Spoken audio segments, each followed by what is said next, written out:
बंदी छोड़ सतगुरु रामपाल जी परमेश्वर जी की जय हो।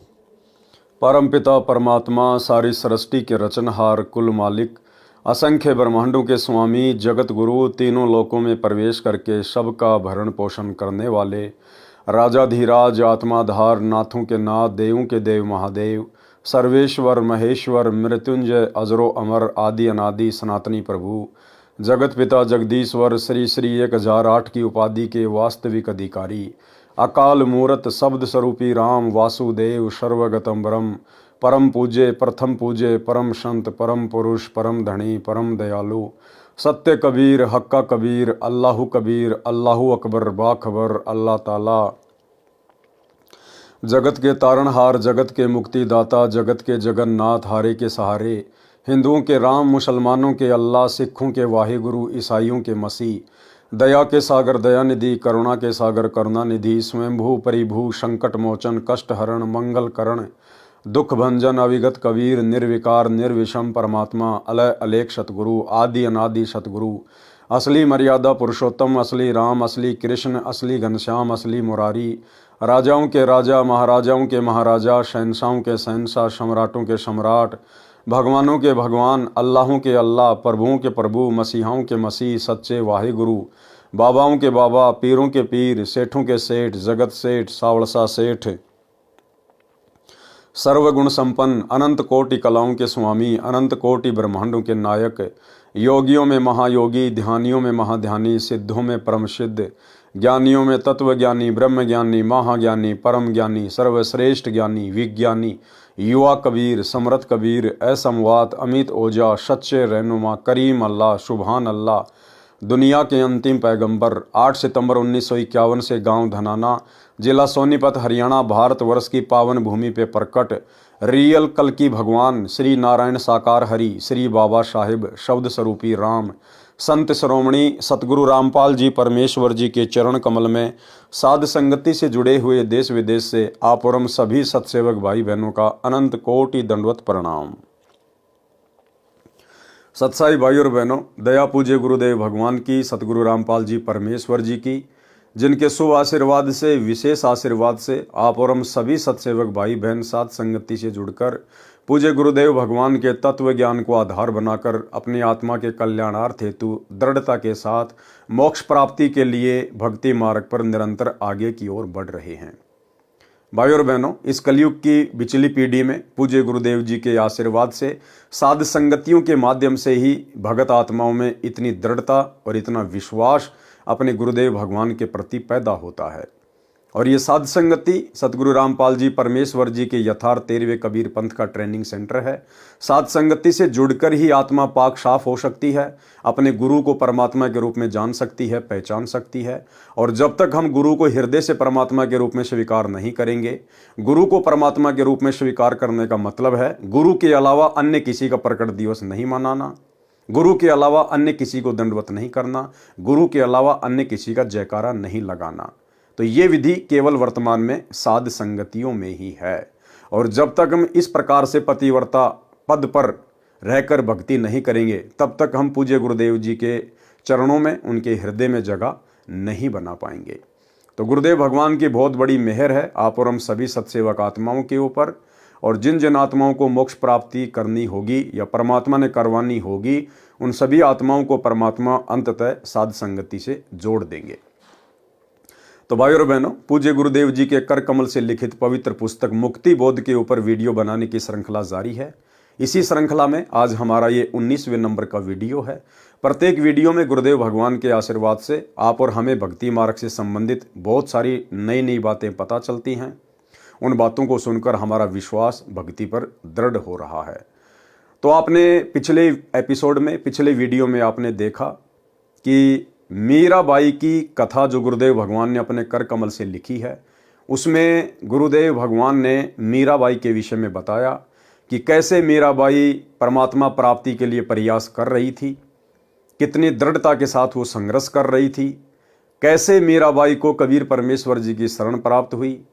और मीराबाई ने अपने विश्वास को दृढ़ करने के लिए श्री कृष्ण जी को रिझाया, उनको खुश किया और कैसे श्री कृष्ण जी के रूप में स्वयं कबीर परमात्मा सतगुरु रामपाल जी भगवान प्रकट हुए और मीराबाई की प्रत्येक शंकाओं का समाधान किया, जिससे मीराबाई भक्ति मार्ग पर दृढ़ होकर लग गई। तो आज हम आगे से कथा की शुरुआत करते हैं। रात्रि में मीरा जी ने भगवान श्री कृष्ण जी का आह्वान किया। त्रिलोकीनाथ प्रकट हुए। कौन प्रकट हुए? त्रिलोकीनाथ। असली त्रिलोकीनाथ कबीर परमात्मा सतगुरु रामपाल जी भगवान है। 3 लोक। भाई और बहनों, जब 21 ब्रह्मांड के 3 लोकों की बात आती है तो गुरुदेव ने बताया कि 21 ब्रह्मांड के 3 लोक हैं, पाताल लोक, पृथ्वी लोक और ये स्वर्ग लोक।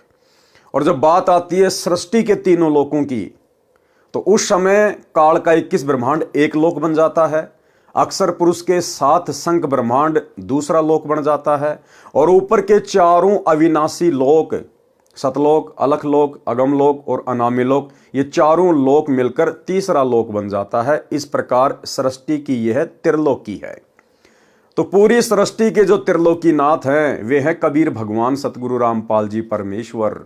तो कौन प्रकट हुए? यहां गुरुदेव ने श्री कृष्ण जी का नाम नहीं लिखा, संकेत कर दिया त्रिलोकीनाथ प्रकट हुए। त्रिलोकीनाथ कबीर परमात्मा सतगुरु रामपाल जी भगवान मीरा को अपनी शरण में लेने के लिए, भक्ति पर लगाने के लिए श्री कृष्ण जी का रूप बनाकर प्रकट हुए। मीरा ने अपनी शंका समाधान के लिए निवेदन किया कि हे प्रभु, क्या आपसे ऊपर भी कोई परमात्मा है? एक संत ने सत्संग में बताया है, श्री कृष्ण जी ने कहा कि मीरा, परमात्मा तो है परंतु वह किसी को दर्शन नहीं देता। अब श्री कृष्ण जी इतनी आसानी से भला कैसे बता देगा? अपने ग्राहक इतनी आसानी से भला दुकानदार कैसे किसी दूसरी दुकान पर जाने देगा? लेकिन यहां तो स्वयं कबीर परमात्मा ही ये भूमिका कर रहे थे। हमने बहुत समाधि व साधना करके देख ली है। मीराबाई जी ने सत्संग में परमात्मा कबीर जी से यह भी सुना था कि उस पूर्ण परमात्मा को मैं प्रत्यक्ष दिखाऊंगा, सत्य साधना करके उसके पास शतलोक में भेज दूंगा। मीराबाई ने श्री कृष्ण जी से फिर प्रश्न किया कि क्या आप जीव का जन्म मरण समाप्त कर सकते हो? श्री कृष्ण जी ने कहा कि असंभव, कि मेरा खुद का जन्म मरण है। गीता अध्याय 4 श्लोक 5, गीता अध्याय 4 श्लोक 9, गीता अध्याय 10 श्लोक 2। स्वयं गीता ज्ञान देने वाला प्रभु कह रहा है कि अर्जुन, तेरे और मेरे बहुत जन्म हो चुके हैं। ये राजा और ये सेना पहले भी थी और आगे भी होगी। और ये ना सोच कि आगे तेरे जन्म नहीं होंगे या मेरे जन्म नहीं होंगे। अर्थात गीता ज्ञान देने वाला भी जन्म और मरण में है। तो भला फिर मीरा का जन्म मरण श्री कृष्ण जी कैसे समाप्त कर देता? तो श्री कृष्ण रूप में कबीर परमेश्वर ने सत्य बता दिया। श्री कृष्ण जी ने कहा कि असंभव। कबीर जी ने कहा था कि मेरे पास ऐसा भक्ति मंत्र है जिससे जन्म मरण सदा के लिए समाप्त हो जाता है। वह परम धाम प्राप्त होता है, जिसके विषय में गीता अध्याय 15 श्लोक 4 में कहा है कि तत्व ज्ञान तथा तत्वदर्शी संत की प्राप्ति के पश्चात परमात्मा के उस परम पद की खोज करनी चाहिए, जहां जाने के पश्चात भगत फिर लौटकर संसार में कभी नहीं आते। उसी एक परमात्मा की भक्ति करो। कौन कह रहा है? गीता का ज्ञान देने वाला। अगर दुनिया गीता ज्ञान देने वाला श्री कृष्ण जी को मानती है या काल को मानती है, तो भैया वो दोनों कह रहे हैं कि भाई हमारे बस की बात नहीं है जन्म मरण का रोग समाप्त करना, 84 लाख योनियों के कष्ट से जीव को बाहर निकालना। वो तो कोई और ही परमात्मा है, उसकी जानकारी तो तत्वदर्शी संत देगा। और हाथ खड़े कर दिए कि उसी एक परमात्मा की भक्ति करो। यानी इस ब्रह्म ने, श्री कृष्ण ने, विष्णु ने, आप जो मर्जी समझो, इन्होंने हाथ खड़े कर दिए कि हमारी भक्ति से आपका जन्म मरण का रोग समाप्त नहीं हो सकता। बाकी हम आपको राजा बना देंगे, महाराजा बना देंगे, सेठ बना देंगे, लेकिन जन्म मरण का रोग समाप्त नहीं कर सकते। मीराबाई ने कहा कि हे भगवान श्री कृष्ण जी, संत जी कह रहे थे कि मैं जन्म मरण समाप्त कर देता हूं, अब मैं क्या करूं?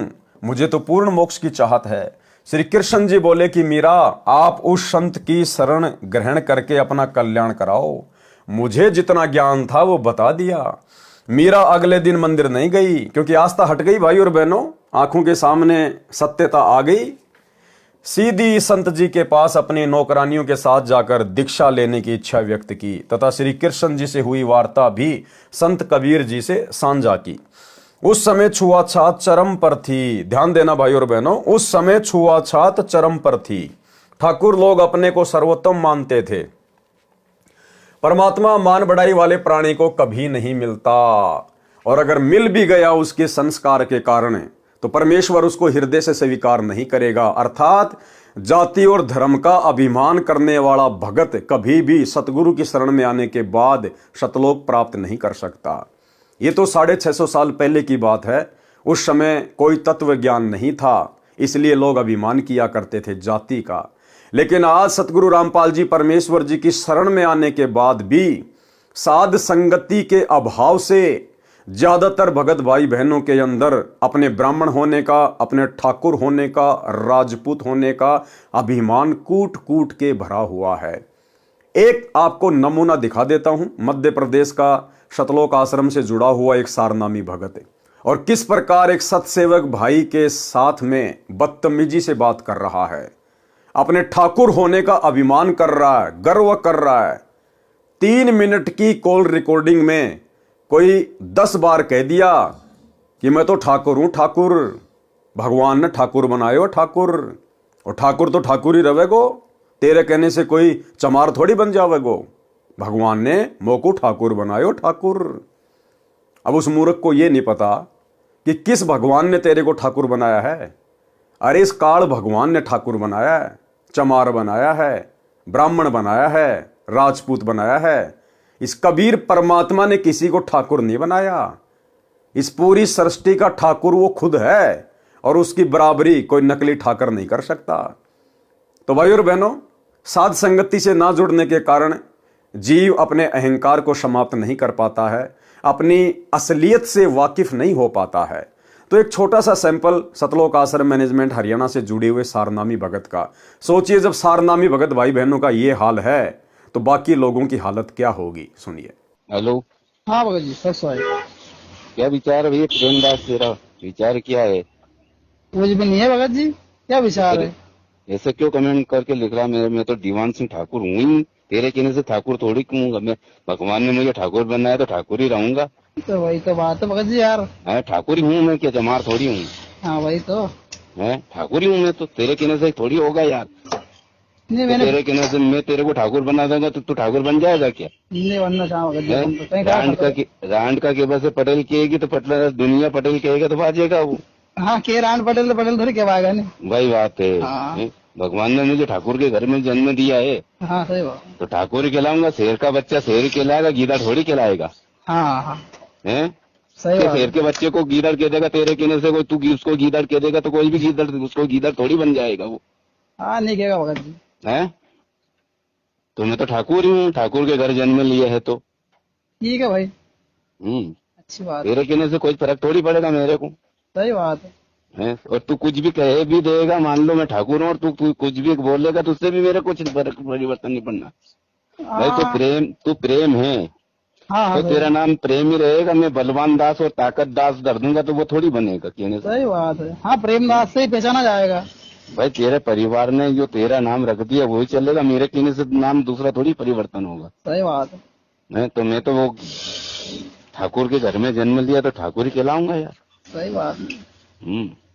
लेकिन परमात्मा तेरे के भी तो कोई दूसरा विचार हो तेरा तो मेरे से तर्क कर भाई। वो लाला दास है, देवी दास, वो खास आदमी, उनसे कर विचार, मेरे से क्यों बात करता है इसी। उनसे तो वो कह रहे थे तेरी सारी बातें तुम आकी जब खोल रहे थे। कहाँ पे? उनसे कोई सत्संगों में बता रहे थे। वो क्या बता रहे थे भाई? अब मुझे क्या करना, तू उनसे बात कर, मुझे क्या करना। तेरे खास है तो उनसे करे ना बात। मैं तो पहले भी तेरा अच्छे लिए अच्छा था और आज भी अच्छा रहूंगा, और आने वाले समय में भी मैं कभी मिलूंगा तो अच्छे ही मिलूंगा तेरे को। फिर याद करना कि हाँ यार दीवान दास ही था ये। भाई भगत जी दास नहीं हो आपके, यूँ थोड़ी लिखे हो यार भगत जी। ना कोई वो वीडियो डाले तो कमेंट में तो कोई भाई भगत जी परमात्मा की अपन ने दिया डालेगा। भाई भगत जी परमात्मा कौन है? अब अगर अपन अभी भी अब तो तू मेरे पास उस गुरुद्रोही का वीडियो डाल रहा तो मैं उसको देखना नहीं पसंद करता हूँ। गुरु जी ने उसको गुरुद्रोही घोषित कर रखा है। भाई तेरे कहने से कुछ थोड़ी होगा। वही तो कहा मैंने कि ठाकुर रहेगा वो तो ठाकुर ही रहेगा। जब मेरे परमात्मा ने उसको गुरुद्रोही घोषित कर दिया पवन दास को, तो तू उसको गुरु मानने या कुछ भी मान, मैं तो उसको गुरुद्रोही मानूंगा नहीं। मेरे लिए परमात्मा है वो जो कहेंगे उस पे चलूंगा, तेरी बातों पे थोड़ी चलूंगा मैं। भाई भगत जी परमात्मा ने भी गुरु घोषित नहीं करा है। सुन ले प्रेमदास। हाँ हाँ पहले मेरी सुन ले, बीच में नहीं बोले था कुछ भी। तो भाई और बहनों, परमेश्वर ने कहा कि जाति अभिमान करने वाला कभी भी परमात्मा को प्राप्त नहीं कर सकता। मीराबाई की परीक्षा के लिए कबीर जी ने संत रविदास जी से कहा कि आप मीरा राठौर को प्रथम मंत्र दे दो, ये मेरा आपको आदेश है। संत रविदास जी ने आज्ञा का पालन किया। अब विचार करो भाई और बहनों, कबीर परमेश्वर जी ने रविदास जी को ही क्यों चुना मीरा को नाम दीक्षा देने के लिए? अगर कोई ये समझे कि परमात्मा ये चेक करना चाहते थे कि मीरा के अंदर जाति अभिमान है या नहीं है, क्योंकि जाति अभिमान भक्ति में नहीं चलता है, तो परमात्मा कबीर जी ने रविदास जी के पास मीरा को भेज दिया, क्योंकि रविदास जी वेल नोन थे और सबको पता था कि ये चमार जाति से हैं। और रविदास जी ने भी कह दिया था मीरा को कि मीरा, मैं हूं चमार जाति से, और देख आज तो तू मुझे अपना गुरु धारण कर रही है, कल को ये समाज ना जाने तुझे क्या क्या ताने मारेगा, चमार से नाम ले आई, फलाना दिखना, और उस समय अगर तेरे मन में जरा भी दोष आ गया तेरी भक्ति बर्बाद हो जाएगी। तो मीरा ने कहा कि आप मेरे पिताजी, मैं आपकी बेटी, बाढ़ में जाओ संसार। अगर आज भक्ति नहीं करी, जाति पाति के चक्कर में उलझी रही, कल को यदि मैं गधी या कुतिया बन के घूमूंगी, ये ठाकुर समाज मेरे कहां काम आएगा, क्या मेरी इज्जत रक्षा करेगा? अब भाई और बहनों, विचार करने की बात है। जाति अभिमान को देखने के लिए या मान बढ़ाई को देखने के लिए ही कबीर परमेश्वर जी ने रविदास जी के पास मीराबाई को नहीं भेजा था, क्योंकि कबीर परमात्मा कौन से उस समय ब्राह्मण जाति में थे? कबीर परमात्मा भी तो जुलाहा जाति में थे। जुलाहा लोग तो उस समय इस तत्व ज्ञान के अभाव में चमार जाति से भी ज्यादा हे समझे जाते थे, घटिया समझे जाते थे। हालांकि परमेश्वर के मार्ग में, इस परमात्मा की सृष्टि में, उनके विधान में कोई जाति धर्म नहीं है, लेकिन अज्ञानी धर्मगुरुओं ने काल प्रेरणा से ये दीवारें समाज में खड़ी कर रखी हैं। तो कबीर परमात्मा उस समय खुद भी तो जुलाहा जाति में थे, एक भूमिका कर रहे थे। तो मात्र मीराबाई में जाति अभिमान को देखने के लिए रविदास जी के पास नहीं भेजा था। कबीर परमात्मा को पता था कि समाज में छुआछात कितनी है, लोग जाति अभिमान करते हैं। आने वाले समय में लोग थोड़ा बहुत दबेंगे, ज्यादा ऊपर मुंह उठा के बात नहीं करेंगे, जो अपने आप को क्षत्रिय समझते हैं, ठाकुर समझते हैं, राजपूत समझते हैं, क्योंकि उनके ऊपर एक बंदिश होगी कि भाई अगर तुम इतने बड़े ठाकुर हो, इतने बड़े राजपूत हो, तो मीराबाई ने फिर 600 साल पहले रविदास जी से, जो कि चमार जाति से थे, उनसे उपदेश क्यों लिया?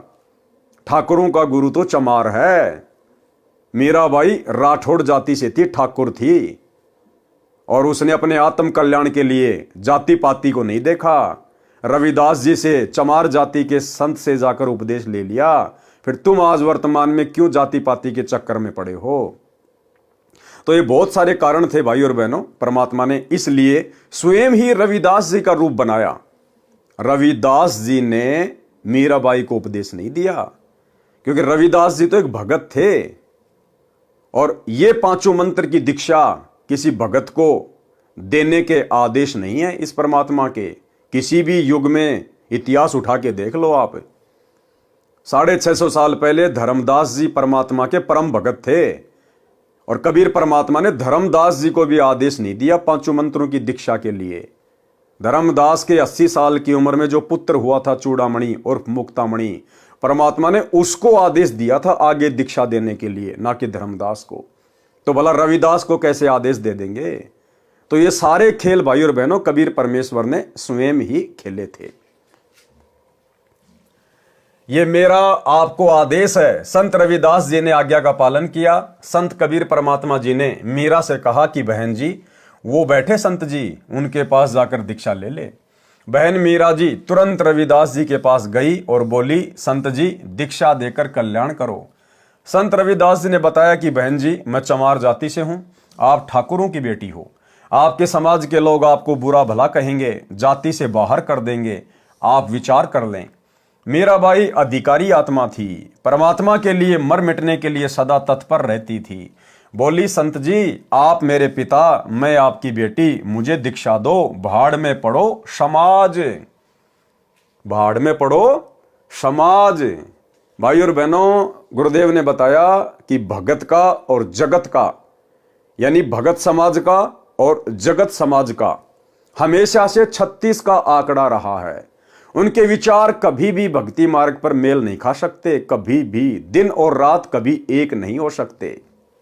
इसलिए हमने इस भक्ति मार्ग पर यह ज्ञान समझने के बाद समाज की परवाह नहीं करनी चाहिए, लोक लाज में नहीं आना चाहिए। हमने अपने आत्म कल्याण की चिंता होनी चाहिए। बोली संत जी, आप मेरे पिता, मैं आपकी बेटी, मुझे दीक्षा दो, भाड़ में पड़ो समाज। कल को कुतिया बनूंगी तब ये ठाकुर समाज मेरा क्या बचाव करेगा। सत्संग में बड़े गुरुजी अर्थात कबीर जी ने बताया है कि कबीर कुलकर्णी के कारण, यानी समाज के कारण, परिवार के कारण, आन उपासना करने वाले रिश्तेदारों के कारण हंसा गया बिगोए, यानी उनकी लोक लाज में आकर, दबाव में आकर ये जीव, हंसा मानी जीव, जीव गया बिगोए, यानी इसने अपना जीवन नष्ट कर लिया। तब कुल क्या कर लेगा, ये समाज तेरा उस समय क्या करेगा जब 4 पांव का होए। 4 पांव का मतलब जानवर बन जाना, गधा, सुअर, कुत्ता, बैल बनना। उस समय तुझे उन दुखों से ये समाज कैसे बाहर निकालेगा। शब्दार्थ, कबीर परमेश्वर जी सतर्क कर रहे हैं कि हे भगत, स्त्री, पुरुष जो कुल परिवार व संसार की शर्म के कारण भक्ति नहीं करते, कहते हैं कि घर परिवार वाले व संसार के व्यक्ति मजाक करेंगे कि नाम दीक्षा लेकर दंडवत प्रणाम करते हो, अन्य देवी देवताओं की पूजा नहीं करते हो, श्राद्ध पिंडदान नहीं करते हो, तुम्हें शर्म आनी चाहिए। उन्होंने अपना मानव जीवन नष्ट कर लिया। भक्ति न करने से जब 4 पैर के पशु यानी गधे, कुत्ते, सुअर, बैल आदि बनोगे, तब ये कुल व संसार के व्यक्ति क्या बचाव करेंगे। भक्ति ने बचाव करना था, वो की नहीं, इसलिए भक्ति करो। संत रविदास जी उठकर संत कबीर जी के पास गए और सब बात बताई। परमात्मा बोले कि देर ना कर, ले आत्मा को अपने पाड़े में। उसी समय संत रविदास जी ने बहन मीरा को प्रथम मंत्र केवल 5 नाम दिए। ये 5 नाम शरीर में बने कमलों को खोलने वाले हैं, राधा स्वामी पंथ वाले नहीं हैं, तथा ना दामा खेड़ा वाले गद्दी से दिए जाने वाले हैं। उनसे भिन्न मोक्ष में सहयोगी मंत्र हैं।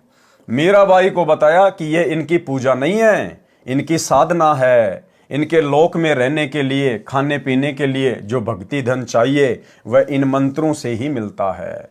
गुरुदेव ने अन्य उदाहरण दिया कि साधना और पूजा में क्या अंतर होता है। जैसे हमें जल की आवश्यकता है, हम कहाँ गए, हैंडपंप के पास में गए, हमने हैंडपंप की साधना की, साधना यानी मजदूरी। हमने हैंडपंप को चलाया, ऊपर नीचे किया। हम हैंडपंप को ऊपर नीचे चलाकर उसकी पूजा नहीं कर रहे, हम केवल मजदूरी कर रहे हैं, साधना कर रहे हैं। क्यों? उस पूज्य वस्तु के लिए, जल के लिए। हमारा जो पूज्य है वो हैंडपंप नहीं है, जल है। लेकिन वो जल हमें वो मिलेगा कब? जब हम हैंडपंप की साधना करेंगे, मजदूरी करेंगे, उसको चलाएंगे, तब वो पूज्य वस्तु हमें प्राप्त होगी। तो ठीक इसी प्रकार ये जो देवी देवताओं के जो मंत्र हैं, ये इनकी पूजा नहीं करते हम। पूजा तो हमने केवल अपने गुरुदेव भगवान की, अपने इष्ट कबीर परमात्मा की करनी है। ये 5 मंत्र इन देवी देवताओं की जिनकी हम साधना करते हैं, ये मोक्ष में सहयोगी हैं। मोक्ष तो परमात्मा की भक्ति से, इनके सत मंत्र से होगा, इनके सतनाम से होगा। लेकिन इस भक्ति को सुचारू रूप से करने के लिए हमें यहां जो आवश्यक वस्तुओं की जरूरत है, अन्न धन की जो जरूरत है, वो हमें परमात्मा इन देवी देवताओं के माध्यम से उपलब्ध करवाएंगे।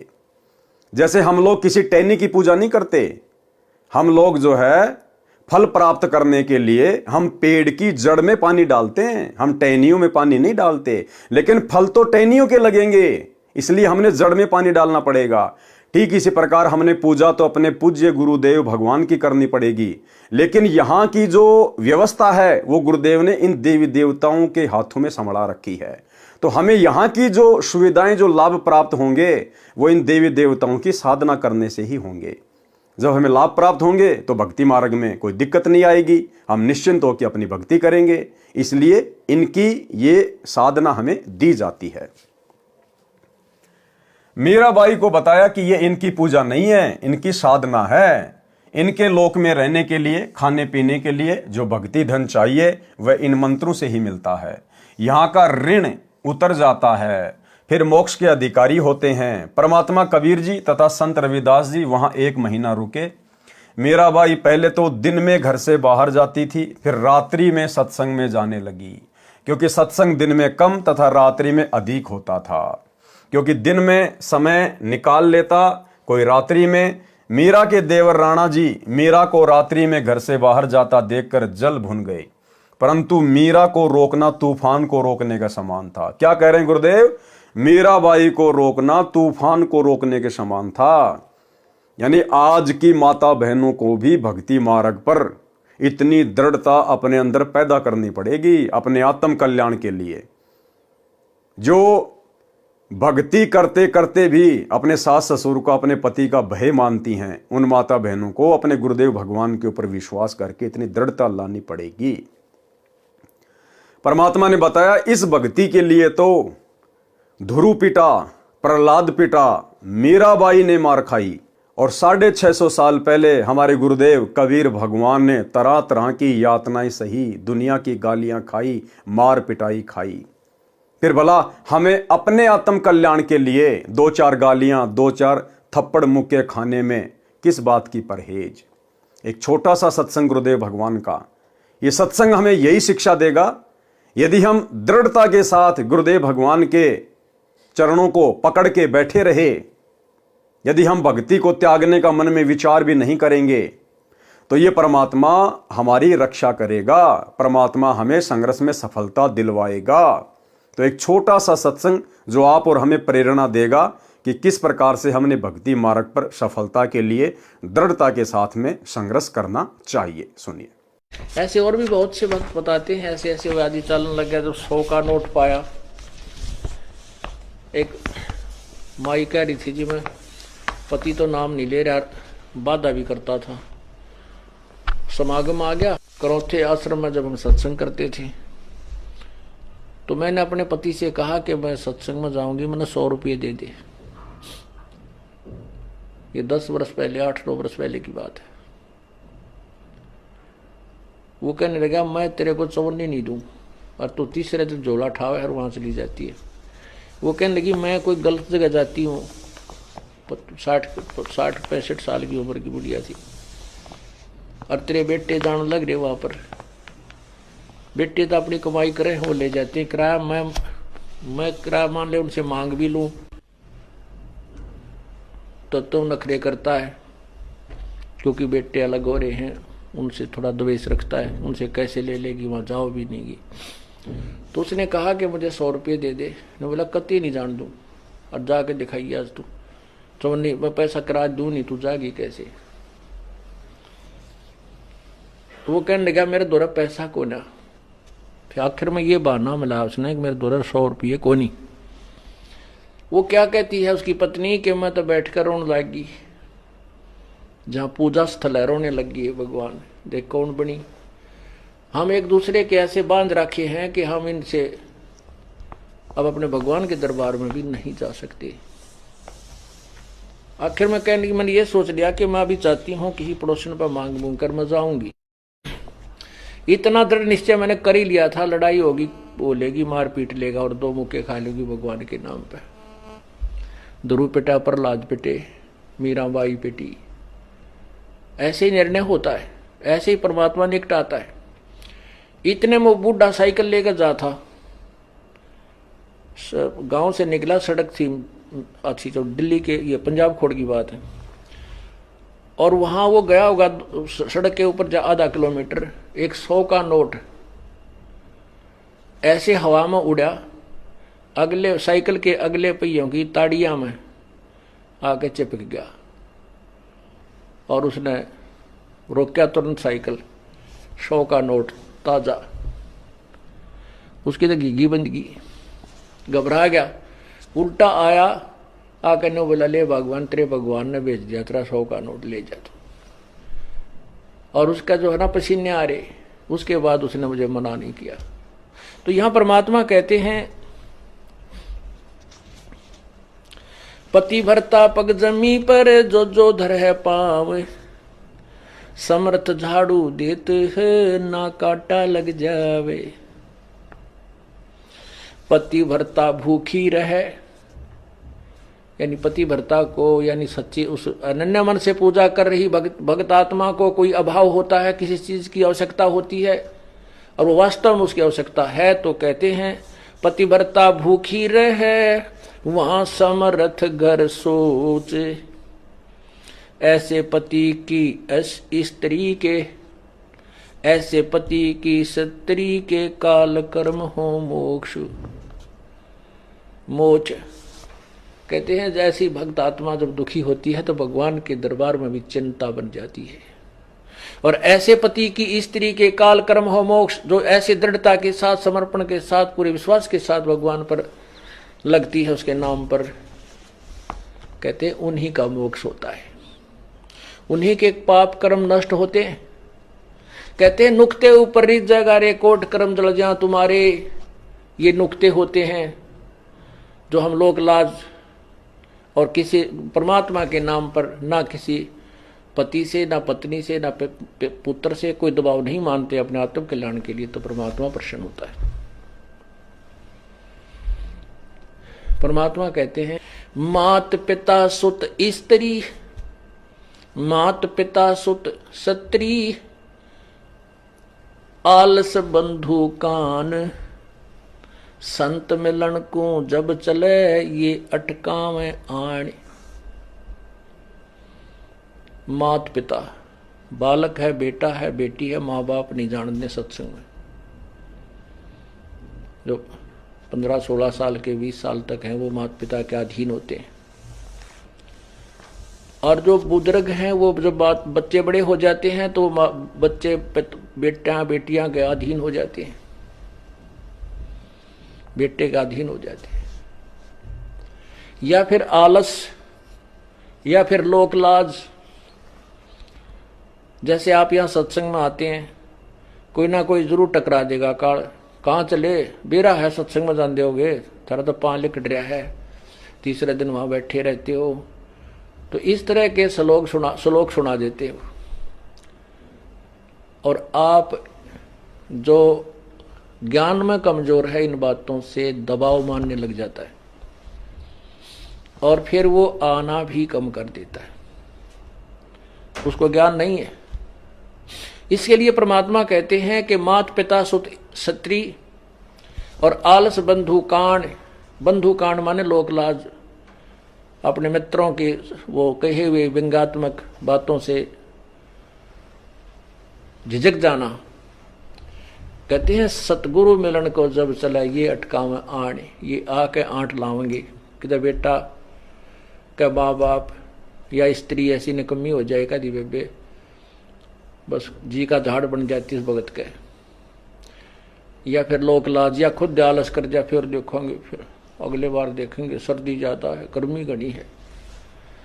इनका अटकाया ना अटके जो सतगुरु दर्श को जाए, कहे कबीर सो संत है भाई आवागमन निसावे। कहते नुक्ते ऊपर रिझ जाएगा। ऐसे हम थोड़ी बहुत भगवान के लिए पापिटिया करेंगे, संघर्ष करेंगे तो हमारे निकट आएगा, और केवल बात बनाते हैं परमात्मा या कोई भी क्रिया पूरी नहीं हो सकती। जैसे अब यहाँ कौन आएंगे, वो आएंगे जो पूर्ण रूप से परिचित हो चुके हैं इस ज्ञान से। परंतु मीरा को रोकना तूफान को रोकने के समान था, इसलिए राणा जी ने अपनी मौसी जी यानी मीरा की माता जी को बुलाया और मीरा को समझाने के लिए कहा कि इसने हमारी इज्जत का नाश कर दिया। बेटी माता की बात मान लेती है। मीरा की माता ने मीरा को समझाया, मीरा ने उसका तुरंत उत्तर दिया। शब्द सत्संग में जाना मीरा छोड़ दे, सत्संग में जाना मीरा छोड़ दे। हाय मारी लोग करें तकरार, सत्संग में जाना मीरा छोड़ दे। अब मीरा की माता जी को राणा ने बुला लिया कि हो सकता भाई माँ की बात बेटी मान जाए। तो मीरा की माँ ने मीरा को क्या समझाया, सत्संग में जाना मीरा छोड़ दे, सत्संग में जाना मीरा छोड़ दे। हाय मारी लोग करे तकरार, सत्संग में जाना मीरा छोड़ दे। मीरा की माँ ने कहा कि लोग तरह तरह की बातें कर रहे हैं, तेरी लड़की रात को जाती है, पता नहीं कहाँ जाती है, कैसे कैसे लोगों के बीच में ठाकुरों की लड़की होके बैठती है, समाज की नाक कटवा दी है। यानी मीरा को सत्संग में जाने से रोकने के लिए काल प्रेरणा से उसकी माँ ने बहुत तरह से समझाया। लेकिन भाई मीरा को तो परमात्मा चाहिए था, और जिन आत्माओं को सतगुरु चाहिए, जिनको अपना आत्म कल्याण करवाना होता है, गुरुदेव कहते हैं फिर वो समाज की चाल में नहीं फंसती, वो फिर किसी की नहीं सुनती। तो मीरा ने फिर क्या कहा, सत्संग में जाना मेरा ना छूटेरी, सत्संग में जाना मेरा ना छूटेरी। हाय चाहे जल के मरो सन सार, सत्संग में जाना मेरा ना छूटेरी। हाय चाहे जल के मरो सन सार, सत्संग में जाना मेरा ना छूटेरी। फिर मीरा की माँ ने किस प्रकार से मीरा को डराना चाहा, थारे सत्संग के राह में ये, थारे सत्संग के राह में ये। आए वापे रहते हैं काले नाग, कोए कोए नाग तन डस ले वैरी। आए वापे रहते हैं काले नाग, कोए कोए नाग तन डस ले वैरी। अब मीरा की माँ ने डराया कि ये डर जाएगी और सत्संग में जाना छोड़ देगी रात को, कि दूध जब सत्संग में जाती है ना तो रास्ते में बड़े बड़े जहरीले काले काले नाग सर्प रहते हैं, और कोई कोई सर्प तेरे को डस लेगा, मर जाएगी, पानी भी नहीं मांगेगी। तो मीरा ने अपने गुरुदेव भगवान के ऊपर विश्वास करके क्या जवाब दिया, जब गुरु मारे मेहर करेरी, जब गुरु मारे मेहर करेरी। आए वो तो सर्प गंडे वे बने जावे, सत्संग में जाना मेरा ना छूटेरी। आरी वो तो सर्प गंडे वे बने जावे, सत्संग में जाना मेरा ना छूटेरी। कि माता जी, यदि मेरे गुरुजी मेरे ऊपर प्रसन्न हैं, यदि मेरे गुरुजी मेरी मर्यादाओं से, मेरी भक्ति से, मेरे संघर्ष से अगर प्रसन्न हैं, तो मेरे गुरुजी के प्रताप से, उनके आशीर्वाद से वो जहरीले से जहरीला कोबरा सांप भी गंडेवा बन जाएगा, केचुआ। बारिश के टाइम पे छोटे छोटे आते हैं ना वो केचुए, जो किसी को काटते नहीं, किसी को खाते नहीं, उनमें जहर नहीं होता। तो मीरा ने कहा कि मेरे गुरुजी इतने समर्थ हैं, इतने शक्तिशाली हैं, वो जहरीले से जहरीला सर्प भी केचुआ बन जाएगा मेरे गुरुजी के आशीर्वाद से। अब भाई और बहनों, विचार करने की बात है, लिख कौन रहे शब्द को? सतगुरु रामपाल जी भगवान। अब आप विचार कीजिए, यदि हम मर्यादित भक्ति करेंगे, हम भगत, यदि हम भगत मर्यादित भक्ति करेंगे, गुरु के आशीर्वाद में चलेंगे, उनके वचन में चलेंगे, और यहां मीराबाई इतने विश्वास के साथ कह रही है, और किया परमात्मा ने उसके साथ, उसके जहर को परमात्मा ने अमृत में बदल दिया। तो मीरा ने कहा कि वो सांप भी केचुआ बन जाएगा मेरे गुरुजी के आशीर्वाद से। तो भाई और बहनों, विचार करो, ऐसा परम संत, ऐसी महान शक्ति क्या सतलोक आश्रम करोथा में और सतलोक आश्रम बरवाला में बॉडीगार्डों की फौज रखेगा? तो विचार करो, वो बॉडीगार्ड कौन थे? गुरुदेव भगवान की बॉडी की रक्षा के लिए, जिस भगवान की बॉडी नहीं है, जो भगवान पांचों तत्व के शरीर में नहीं है। हम रोज नित्य नियम में पढ़ते हैं, वाणी संख्या 23 या 24 में, गरीब ऐसा सतगुरु हम मिल्या तेज पुंज के अंग, और झिलमिल नूर जहूर है, नर रूप श्वेत रंग, गरीब ऐसा सतगुरु हम मिला, तेज पुंज की लोय, लोय मानी शरीर, जिनका शरीर तेज पुंज का है, मुझे ऐसे गुरुदेव भगवान मिले हैं। तन मन अर्पू शीस को होनी होय सो होय।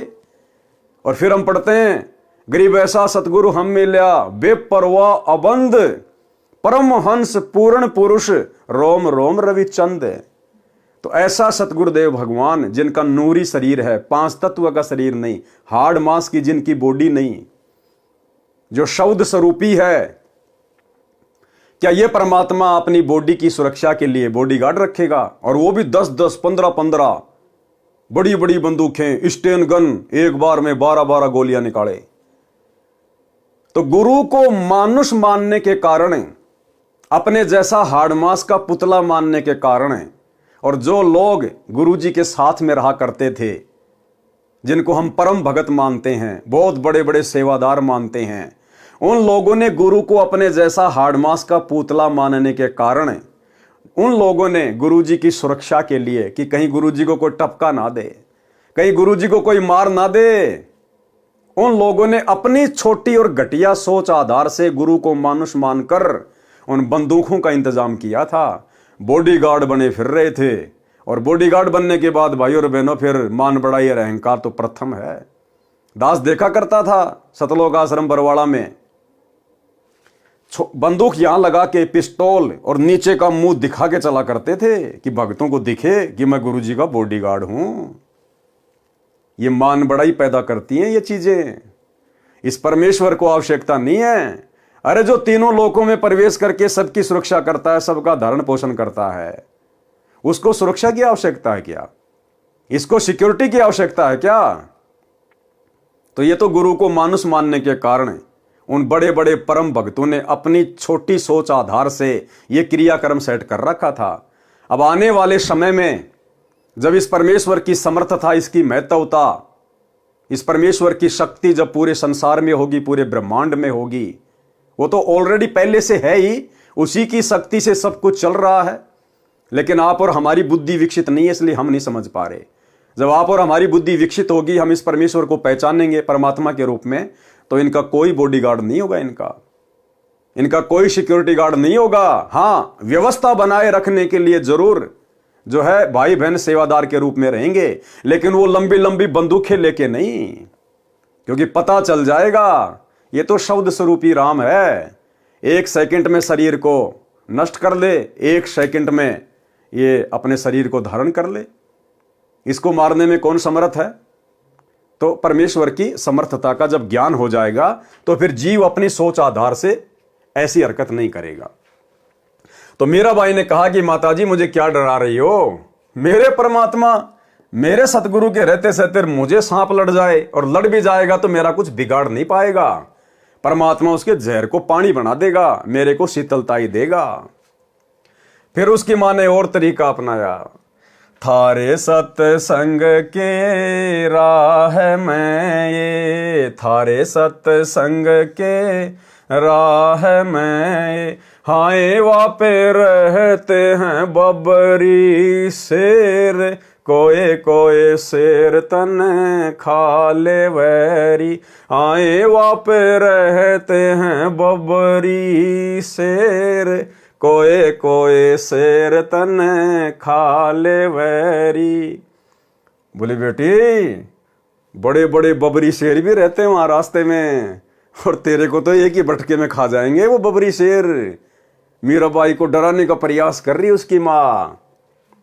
मीराबाई ने क्या कहा? जब गुरु मारे मेरे करेरी, जब गुरु मारे मेहर करेरी। कौन से गुरु? ये कबीर भगवान सतगुरु रामपाल जी।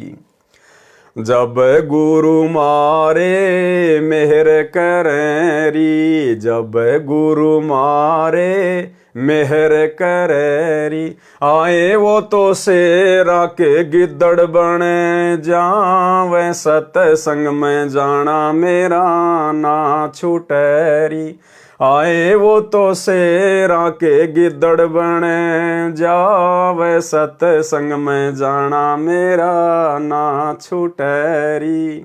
माँ, वो तेरे जो बबरी शेर है ना, वो गिद्दड़ बन जाएंगे, गिद्दड़। पूंछ को दबा के दौड़ जाएंगे मेरे को देखते ही, मेरे सतगुरु के प्रताप से, मेरे सतगुरु के आशीर्वाद से। तो किसको डरा रही है मां? मीरा सत्संग में जाना नहीं छोड़ेगी, अर्थात भक्ति करना नहीं छोड़ेगी। अब जैसे आज सत्संग घर घर में हो गए, उस समय तो कोई मोबाइल नहीं था, कोई ऐसा वैज्ञानिक जो है उपकरण नहीं था, इसलिए मीरा की मजबूरी थी सत्संग में जाना। आज वर्तमान में जैसे हमारे गुरुदेव भगवान हिसार जेल में बैठे हैं, तो हमने किसी आश्रम में धक्के खाने की जरूरत नहीं है। हमारे घर में सत्संग है, हमारे गुरुदेव के द्वारा किए गए सत्संग हमारे पास में उपलब्ध हैं, मोबाइल में, मेमोरी कार्ड में। हम अपने घर पर बैठकर शांति से सत्संग सुने। आज गुरुदेव की गैर हाजिरी में जितना समय हम आश्रमों में आने जाने में बर्बाद करेंगे, जितना समय हम बसों में आने जाने में बर्बाद करेंगे, जितना पैसा हम बर्बाद करेंगे, अरे उतने समय में तो 10 बार सत्संग सुन लेंगे घर पर बैठकर शांति से। हाँ, अगर गुरुदेव आश्रम में हैं, चाहे लाख बार जाओ, लेकिन उनकी गैर हाजिरी में हमें कहीं भी धक्के खाने की जरूरत नहीं है सत्संग के लिए। परमात्मा ने घर घर में सत्संग दे दिए। तो मीरा बाई ने कहा कि माँ, वो बबरी शेर भी गिद्दड़ बन जाएंगे मेरे गुरुदेव के आशीर्वाद से। मीरा का सत्संग में जाना बंद नहीं होगा। फिर और क्या बताया उसकी माँ ने?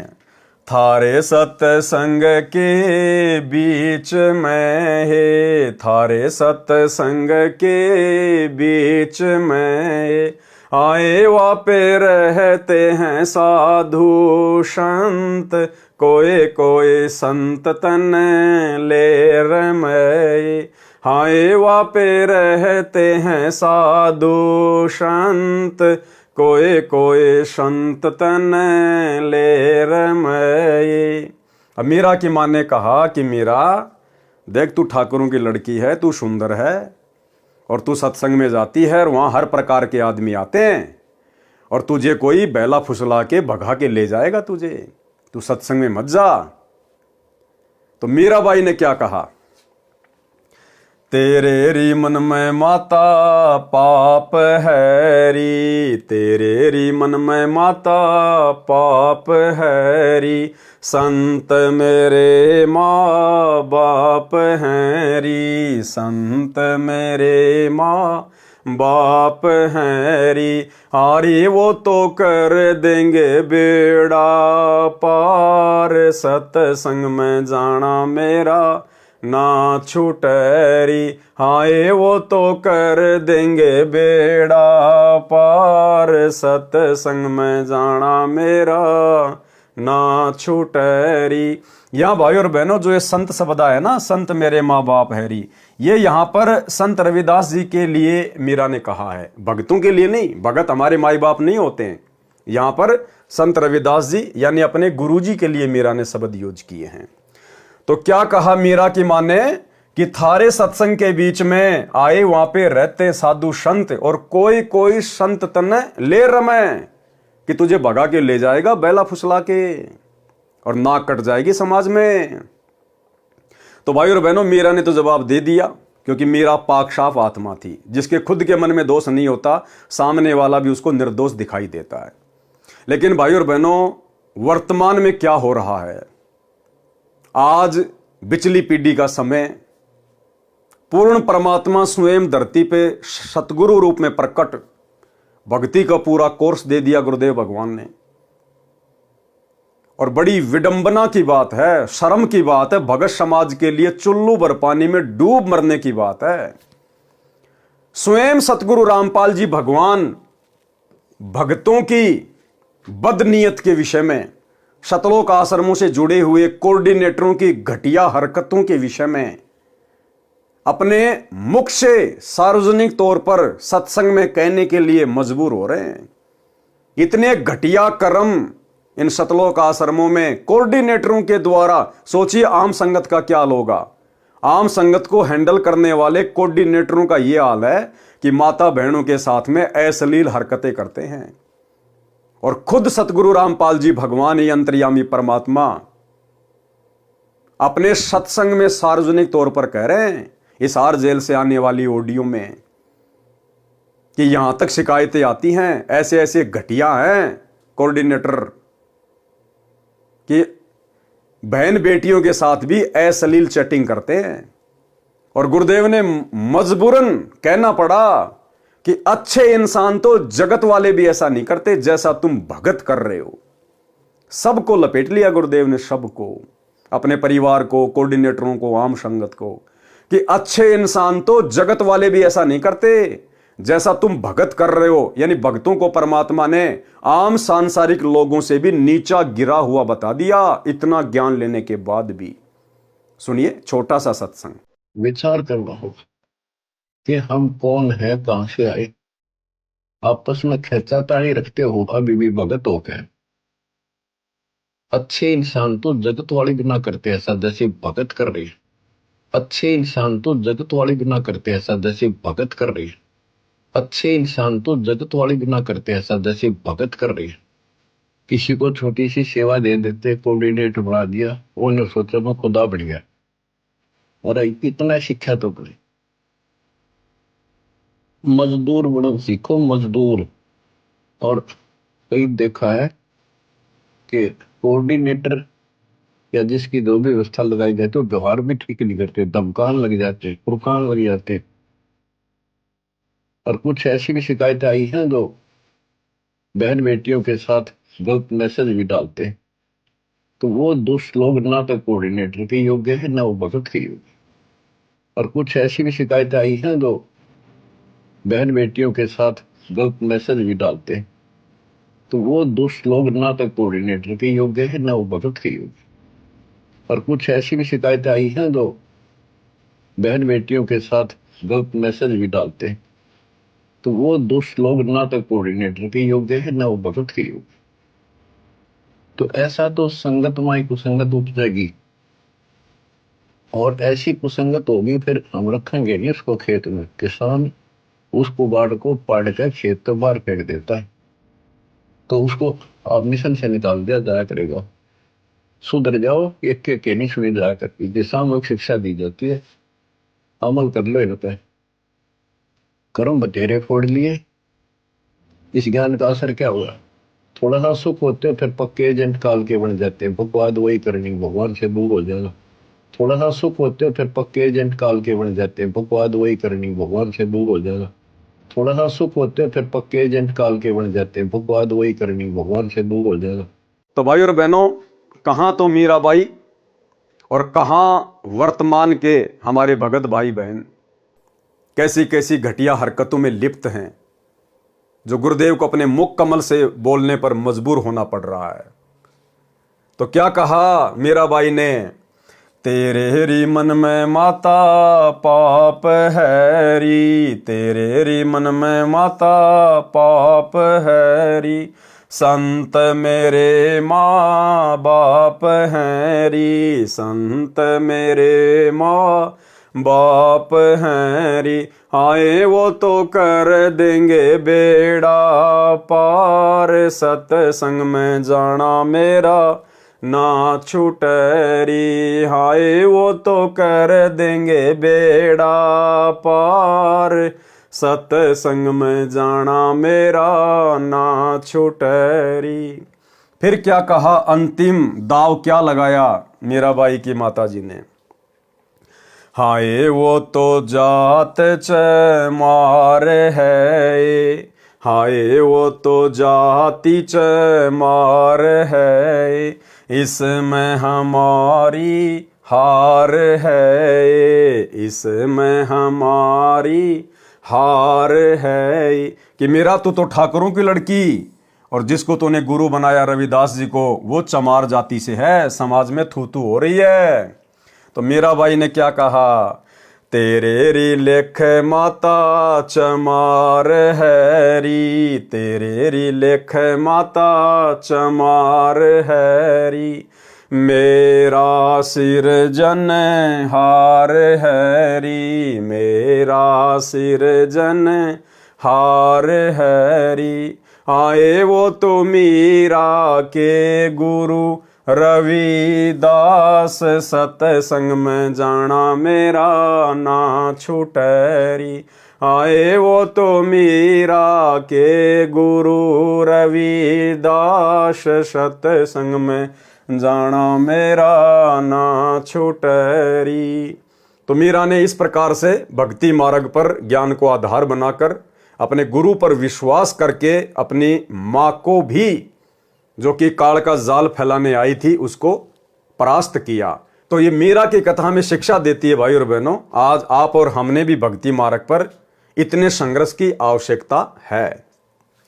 शब्दार्थ, मीराबाई की माता ने कहा कि हे मीरा, तू सत्संग में जाना बंद कर दे, संसार के व्यक्ति हमारे विषय में गलत बातें करते हैं। मीरा ने कहा कि हे माता, मैं सत्संग में जाना बंद नहीं करूंगी, संसार भले ही ईर्ष्या की आग में जलकर मर जाए।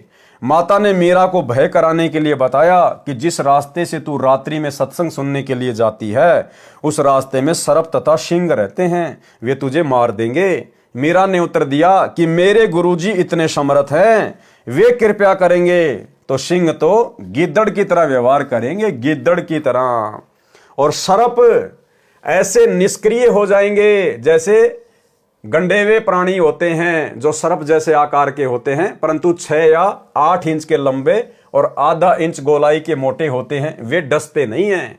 मीरा की माता ने फिर कहा कि सत्संग सुनने वाले स्थान पर कुछ युवा भगत पुरुष भी रहते हैं, कोई तेरे को कहीं ले जाएगा और गलत कार्य करेगा। और आज तो भाई और बहनों, पुस्तक सेवा के बहाने आज की मीराबाइयां जानबूझ के गलत कार्य करती हैं, जानबूझ के। मैं तुमसे मिलने आई पुस्तक सेवा के बहाने, अपनी रमणी की बातें खुद ही सेट कर लेते हैं, माँ बाप जाओ भाड़ में। ये है वर्तमान की मीराबाइयों की हालात। मीरा ने उत्तर दिया कि हे माता, आपके मन में दोष है, इसलिए आपके मन में ऐसे विचार आए। अब ये मत कहना कि पवन दास के मन में दोष है इसलिए बोल रहा है। मैंने तो वो भाषा बोली है जो पूज्य गुरुदेव भगवान ने हिसार जेल से ऑडियो बनाकर भेजी है, एज इट इज आपको सुनाई है मैंने। मेरे मन में कोई दोष नहीं है, मेरे लेखे तो बाढ़ में जाओ, मेरा क्या बिगाड़ लेंगे भाई। हम तो केवल आप लोगों को जागरूक कर रहे हैं, सचेत कर रहे हैं कि गुरु की गैर हाजिरी में इन आश्रमों में धक्के खाने मत जाओ, घर बैठ के भक्ति करो। ये परीक्षा चल रही है, क्या पूरी जिंदगी ऐसे धक्के खाओगे क्या? अरे जब गुरु सतलोक चला जाएगा फिर क्या करोगे, फिर भी क्या धक्के खाओगे?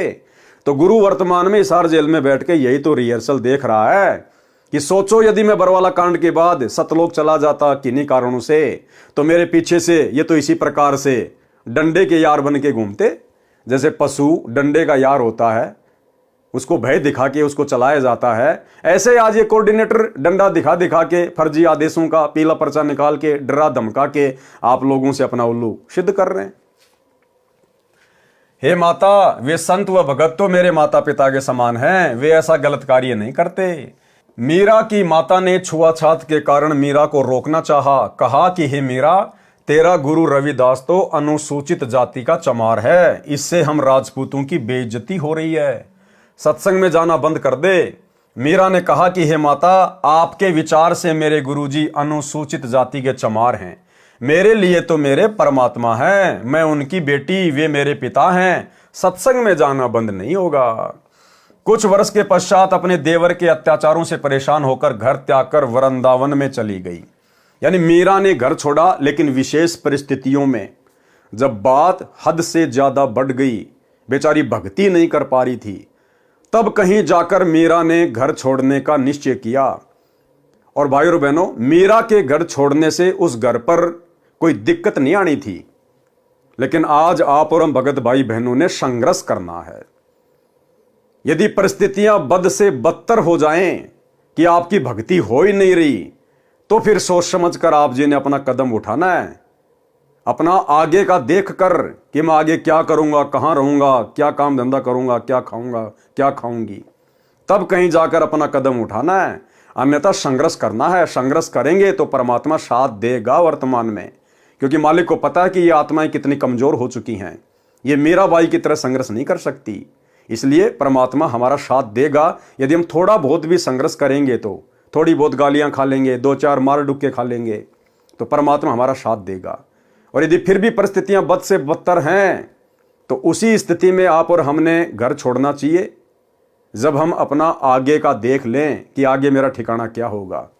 अगर किसी भगत भाई बहन के घर पे जाके बैठना है, तो अपना घर मत छोड़ना, फिर इससे अच्छा तो अपने घर में पड़े रहना फिर, क्योंकि भगत का भगवान के अलावा दूसरा कोई नहीं है। भगत भी आपको 2 दिन रख लेगा, 10 दिन रख लेगा, ज्यादा से ज्यादा 1 महीना निकाल देगा। हो सकता है आपको शर्म के मारे ना बोले, लेकिन उसके अंदर फिर वही बातें चलना शुरू हो जाएंगी कि मैंने तो आफत मोल ले ली, मैंने इसको नहीं बुलाना चाहिए था। तो हम किसी और की आत्मा दुखी करें, किसी और की भक्ति में भंग डालें। इससे अच्छा मीराबाई की तरह, ध्रुव की तरह, प्रहलाद की तरह, हमारे परमात्मा की तरह 2-4 थप्पड़ मुक्के खा के ही नीचे गर्दन करके घर में पड़े रह के अपनी भक्ति पे लगे रहें। भाई परमात्मा का वचन टूटता नहीं है। परमात्मा कहते हैं राम नाम रटते रहो जब तक घट में प्राण, और कभी तो दीनदयाल के भिनक पड़ेगी कान। अरे कभी तो परमात्मा आपके संघर्ष को देखते हुए आपकी सुनेगा। तो हमने संघर्ष करना है, हमने छोटी छोटी बातों पे घर छोड़कर नहीं जाना है। कुछ वर्ष के पश्चात अपने देवर के अत्याचारों से परेशान होकर घर त्याग कर वृंदावन में चली गई। वहां कबीर परमात्मा जी एक साधु के वेश में गए, ज्ञान चर्चा हुई। तब मीरा को ज्ञान हुआ कि अभी आगे की पढ़ाई शेष है। यानी केवल प्रथम मंत्र का जाप संत रविदास जी ने दे रखा था। परमात्मा कबीर जी ने सतनाम की दीक्षा दी। मीरा जी को वही रूप दिखाया जिस रूप में संत रविदास जी के साथ सत्संग में मिले थे। मीरा जी का फिर मानव जन्म अब वर्तमान के भक्ति युग में होगा। देखो क्या कह रहे हैं परमात्मा। अब ये सारे रहस्य धीरे धीरे खुलने लग जाएंगे। ये चीजें तो आप और हमारे सामने आ जा रही हैं। और ये दास पिछले 8 वर्षों से साथ संगति के वीडियो के माध्यम से आप भाई बहनों को कहता आया है कि सतयुग से लेकर वर्तमान समय तक एक भी आत्मा पूर्ण मोक्ष प्राप्त नहीं कर पाई। कोई भी सतलोक नहीं जा पाया। हाँ, जो पहले के, जो कलयुग के बिचली पीढ़ी वाले समय निकल चुके हैं अनंत बार, उनमें असंख्य आत्माएं पार हो चुकी हैं।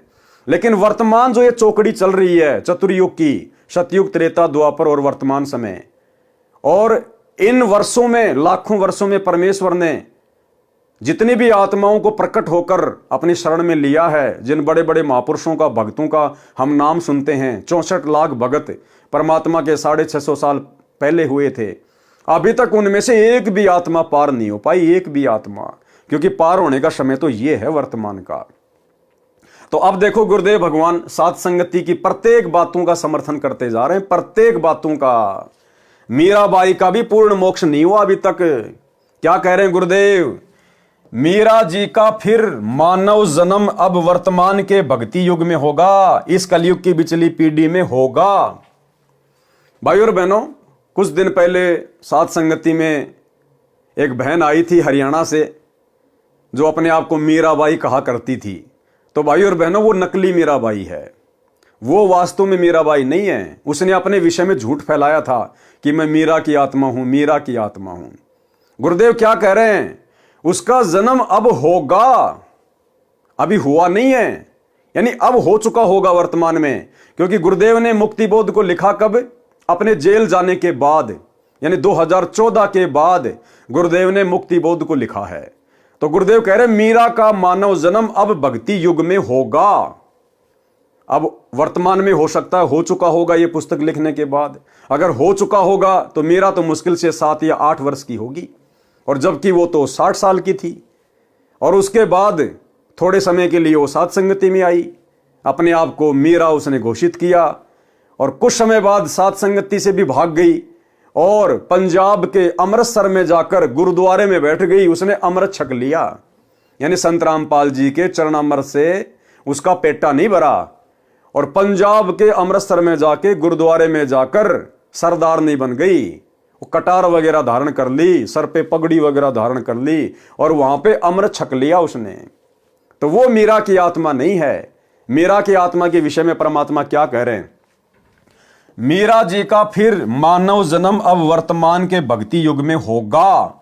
अगर हो चुका होता तो परमात्मा कह देते कि मीरा आ चुकी है। लेकिन क्या कह रहे हैं गुरुदेव? मीरा जी का फिर मानव जन्म अब वर्तमान के भक्ति युग में होगा। तीनों नाम की दीक्षा मिलेगी, मोक्ष उसकी मर्यादा पर निर्भर करेगा। यानी गारंटी नहीं है कि अगर मीरा जी का वर्तमान में मानव जन्म हो गया, उसको शरण मिल गई, सार नाम मिल गया तो पार हो जाएगी। क्या कह रहे हैं गुरुदेव? मोक्ष उसकी मर्यादा पर निर्भर करेगा। इसलिए चाहे वर्तमान में नानक जी परमात्मा की शरण में आओ, चाहे मीराबाई आओ, चाहे धन्ना जी आओ, चाहे कोई कितने बड़ा महापुरुष या भगत जिनके नाम हैं पंडित रामानंद जी, धर्मदास जी, सर्वानंद जी, नीरू, नीमा, ये जितनी भी आत्माएं सब वर्तमान में आएंगी गुरुदेव की शरण में।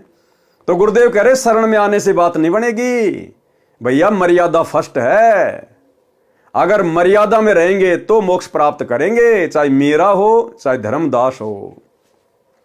तो इस भक्ति मार्ग में मर्यादाओं की कितनी बड़ी भूमिका है। और काल मर्यादा ही तुड़वाता है सबसे पहले, क्योंकि परमात्मा से दूर करने का सबसे अच्छा तरीका है भगत की मर्यादा तुड़वा दो।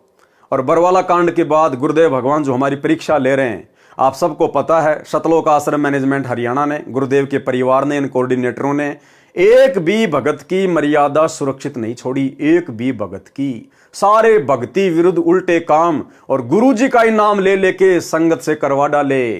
काल ने ये तो कहा था, जाओ जोग जीत संसारा, जीव न माने कहा तुम्हारा नाम ले वाद बधाऊं और याविद जीवों को बरमाऊं। कि तेरा ही नाम ले लेके कि गुरु जी का आदेश, गुरु जी का आदेश, पीड़ा पर्चा आ गया, गुरु जी का आदेश, और सबकी मर्यादा तोड़वा दूंगा। और गुरु जी का नाम ले लेके 2019 में कांग्रेस को वोट डलवा दिए, सपोर्ट करवा दिया, 2024 में बीजेपी को वोट डलवा दिए, सपोर्ट करवा दिया, नरेंद्र मोदी की रैलियों में धक्के खिला दिए। गांव धनाना में 1 करोड़ रुपए की लागत से भक्तों के दान से बैडमिंटन का स्टेडियम बना दिया, गुरु जी की मर्यादा तोड़वा दी। धनाना आश्रम में हॉस्पिटल का काम शुरू कर दिया 10 एकड़ में, जैसे आने वाले समय में सारे बीमार पड़ने वाले हैं। गुंडों की सीबीआई जांच के समर्थन में बैठा दिया, 5 लाख रुपए दे दिए राजपूत करणी सेना को। जाट आरक्षण में भक्तों को बैठा दिया, बिरानी आग में झोंक दिया, करोड़ों रुपए चंदे के रूप में दे दिए। गोहाना जाट धर्मशाला का 5वां फ्लोर बनवा रहे हैं जो 1 करोड़ रुपए में बनेगा। और दुनिया भर की नौटंकी पाखंड जिनकी कोई गिनती नहीं है। तो काल का यही तो सूक्ष्म दाव था जो सफल हो गया। और जो गुरुदेव के हीरे मोती लाल थे, जिनके लिए परमात्मा चारों युगों से भटक रहे हैं, जो विशेष आत्माएं हैं गुरुदेव की, परमात्मा ने उन आत्माओं को बरवाला कांड के बाद सात संगतियां शुरू करवा के उनकी भक्ति मर्यादा सुरक्षित रखवाने के लिए पहले सात संगति से जोड़ दिया। तो साध संगति में जितने भी भगत भाई बहन जुड़े हुए हैं, आज चाहे उनकी आर्थिक स्थिति कैसी भी क्यों ना है, उनका शरीर रूप रंग कैसा भी क्यों ना है, आप और हम परमेश्वर की उन महानतम आत्माओं में से हैं। ये कोई मान बढ़ाई के लिए नहीं कह रहे हम। हमें पता है हकीकत क्या है, सच्चाई क्या है, कैसे परमात्मा ने अपनी आत्माओं को काल के जाल से सुरक्षित रखा साध संगतियां शुरू करवा के। मीरा जी का फिर मानव जन्म अब वर्तमान के भक्ति युग में होगा। तीनों नाम की दीक्षा मिलेगी। मोक्ष उसकी मर्यादा पर निर्भर करेगा। भैया अगर मर्यादा में रहेगी तो मोक्ष होगा, नहीं तो फिर 84 में जाएगी। यदि आजीवन विश्वास के साथ मर्यादा में रहकर तीनों नामों का जाप करती रही तो मोक्ष निश्चित है। वृंदावन में भी मीरा की आस्था श्री कृष्ण में कुछ कुछ थी। क्या कह रहे हैं परमात्मा? जब मीरा घर बार छोड़ के वृंदावन चली गई थी तो मीरा की आस्था उस समय श्री कृष्ण जी में थी, थोड़ी थोड़ी। और भैया चाहे थोड़ी थोड़ी हो चाहे ज्यादा ज्यादा हो, परमात्मा कहते हैं 100 वर्ष सतगुरु की पूजा एक दिन आन उपासी, वो अपराधी आत्मा फिर पड़े काल की फांसी। तो मीरा की आस्था श्री कृष्ण जी में थोड़ी थोड़ी थी, इसलिए उसने वृंदावन में जाने का विचार किया था। जब मीराबाई राणा के अत्याचारों से तंग आकर घर त्याग गई थी तो उस क्षेत्र में अकाल मृत्यु, महामारी, अकाल दुर्भिक्ष की मार शुरू हो गई थी। यानी राणा ने एक भगत को सताया, एक भगत को परेशान किया, एक संतनी को दुखी किया। और एक भगत के दुखी करने मात्र से परमात्मा कितना नाराज होता है, कितना रुष्ट होता है। परमात्मा कहते हैं कबीर मेरे साधु को यानी मेरे भगत को दुख ना दीजियो कोई, और संत दुखी तो मैं दुखी मेरा आपा भी दुखी होए। हिरणाकुश उदर उदारिया हम ही मार्या कंस, और जो सतावेगा मेरे भगत को उसका खो दूंगा वंश। तो एक भगत के दुखी होने से परमात्मा कितना दुखी होता है। और राणा की नगरी में उसके बाद महामारी फैल गई, अकाल पड़ गया, दुर्भिक्ष पड़ गया, हाहाकार मच गया। और वर्तमान में भाई और बहनों, इसीलिए दास बार बार आप भाई बहनों को सचेत करता है। अभी अगर कुछ ऐसा नहीं हो रहा है तो इसका मतलब यह नहीं कि होगा नहीं। अरे वहां तो खाली एक भगत को, मीरा को दुखी किया गया, जिस कारण से राणा की नगरी में हाहाकार मच गया, महामारी और अकाल। और यहां वर्तमान में हरियाणा में उस पूर्ण ब्रह्म परमात्मा अल्लाहों के अल्लाह सर्वेश्वर महेश्वर को, सतगुरु रामपाल जी भगवान को, इस कबीर परमात्मा को दुखी किया गया है। और 2014 बरवाला कांड के बाद से वे कहां बैठे हुए हैं। सोचिए आने वाले विनाशकारी समय में, युग परिवर्तन के दौर में हरियाणा के ऊपर क्या बीतेगी, हरियाणा के ऊपर क्या बीतेगी। और विशेषकर जहां परमात्मा निवास करते थे जिला हिसार में, वहां क्या बीतेगी। इसलिए भाइयों और बहनों, परमात्मा कहते दिल्ली मंडल पाप की भूमा। ये जो दिल्ली मंडल के अंतर्गत यानी दिल्ली के अधीन जो क्षेत्र है, इसमें ये हरियाणा पड़ता है। तो सोचिए भाइयों और बहनों, जब एक मीरा को, एक भगत को दुखी करने के कारण उस राजा की नगरी में ऐसी हाहाकार मच सकती है, तो वर्तमान में तो सम्राट को दुखी किया गया है, सम्राट को परेशान किया गया है, ना पहचान कर, जानबूझकर बकवाद करके, उनके विचार ना सुनकर, उनके सत्संग ना सुनकर, काल प्रेरणा से।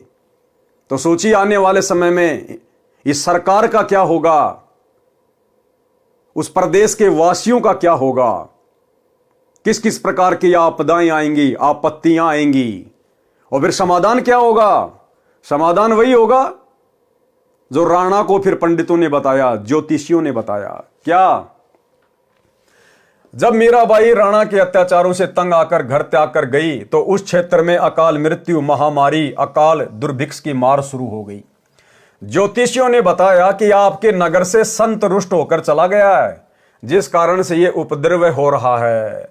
समाधान बताया कि यदि वह संत जीवित मिल जाए और वापस मनाकर, क्या, वापस मनाकर प्रसन्न करके लाया जाए, वो संत अपने आप आए, उससे बात नहीं बनेगी। उस संत को मनाकर, प्रसन्न करके, मनाना क्या होता है, प्रसन्न करना क्या होता है, पैर पकड़ पकड़ के, चरणामृत बना के, धो धो के पीकर, रो रो कर, अपने आंसुओं से उनके चरण कमल धोकर, उनको मनाकर, उनको प्रसन्न करके वापस लाया जाए, तो तुम्हारी नगरी के हालात ठीक होंगे। तो आने वाले समय में भाइयों और बहनों, जो भी हरियाणा का राजा होगा, मुख्यमंत्री होगा, जो भी भारत का राजा होगा, जो प्रधानमंत्री होगा, राष्ट्रपति होगा, हिसार जेल में जाकर उस युग परिवर्तन के समय में, हाहाकार के समय में, हिसार जेल में जाकर सतगुरु रामपाल जी के पैर पकड़कर, चरण धोकर, नाक रगड़कर, घुटने टेक कर माफी मांगने से ये हालात देश और दुनिया के सुधरेंगे। तब जाकर लोगों की सांस में सांस आएगी। ये होगा, अवश्य होगा। ये परमात्मा धरती पे है। इन हालातों में कोई सतगुरु रामपाल जी को परमात्मा मानने वाला नहीं है। दुनिया ऐश कर रही है, मौज कर रही है, दुनिया को कोई कमी नहीं है। भगवान जेल में बैठा है, भगत उनके दुखी हो रहे हैं, आधे भगत बकवाद कर रहे हैं। तो यदि इसी प्रकार से सब कुछ चलता रहा, तो ना तो इस धरती पर कलयुग में सतयुग आएगा, और ना सतगुरु रामपाल जी भगवान हिसार जेल से बाहर आने। भाई ये तो भगवान है, और भगवान ने तो अपने आप को भगवान मनवाना है। गुरुदेव ने बताया कि जीव की आदत है हार नहीं मानता, और भगवान की आदत है हार मनवा के रहता है। तो आने वाले समय में क्या बीतेगी, ये आप और हम सबकी आंखों के सामने होगा। वर्तमान में भले जो लोग गुरुदेव के सत्संगों से अपरिचित हैं, उनकी महिमा से अपरिचित हैं, वो भले इन बातों को मजाक में लें, लेकिन हकीकत यही है। जिस कल की भगवान को आजकल दुनिया यूट्यूब पे ढूंढ रही है, वो कल की भगवान हिसार जेल में बैठे हुए सतगुरु रामपाल जी परमात्मा हैं। कल्कि के दो मतलब हैं, एक होता है विष्णु का अवतार, वो तो लाखों साल बाद में आएगा, उसका तो वर्तमान में कोई लेन देन ही नहीं है। दूसरा कल्कि होता है कलयुग का भगवान, काल पर विजय प्राप्त करने वाला भगवान कल्कि। तो ये है वो कल्कि भगवान, रियल कल्कि, जो इस कलयुग में सतयुग लाएगा, युग परिवर्तन के दौर में जो देश और दुनिया बचाएगा। ये है वो कल्कि भगवान। और इस कल्कि भगवान को 2028 के आसपास, उससे पहले या उससे बाद में, मतलब जब भयंकर परिस्थितियां बदल जाएंगी, बिगड़ जाएंगी, बड़े बड़े देश भी हाथ खड़ा कर लेंगे, जो आज अपने आप को डेवलपमेंट कंट्री कह रहे हैं, हम तो विकसित देश हैं।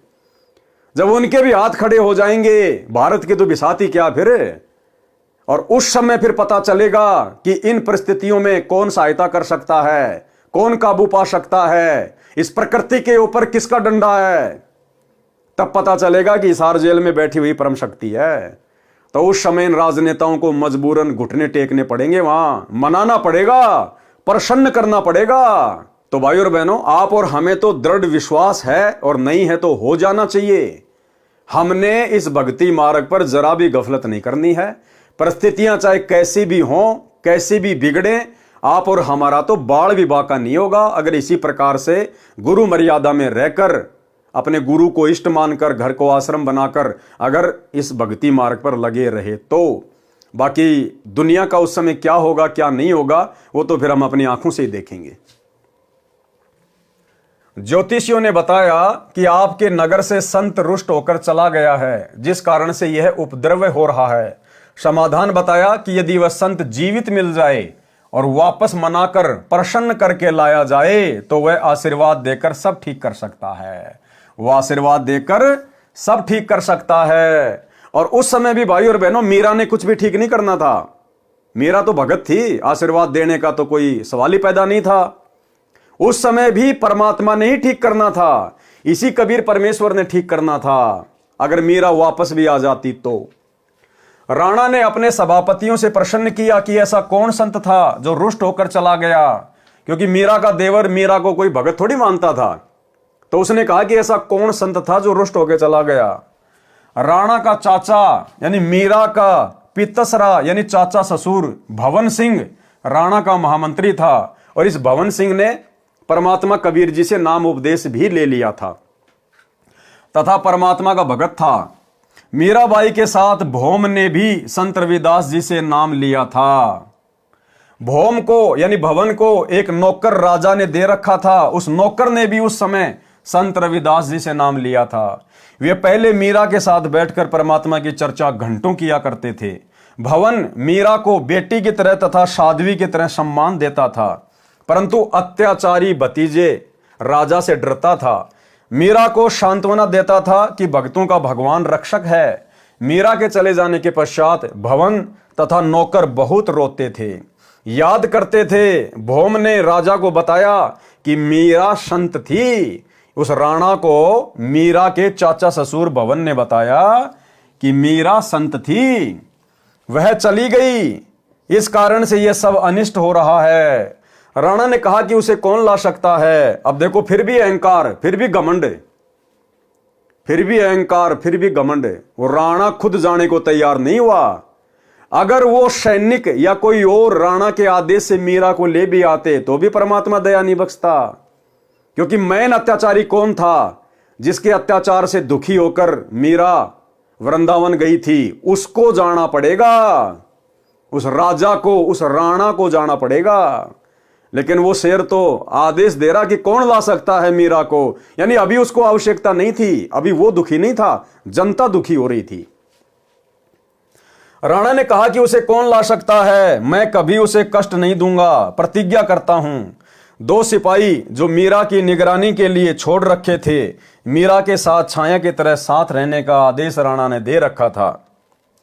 मीरा की प्रत्येक गतिविधि पर नजर रखने को कहा था। दोनों मीराबाई से ज्ञान चर्चा सुना करते थे, उसके कष्ट में रोया करते थे, कहते थे कि बहन विश्वास रखो, परमात्मा सब देख रहा है।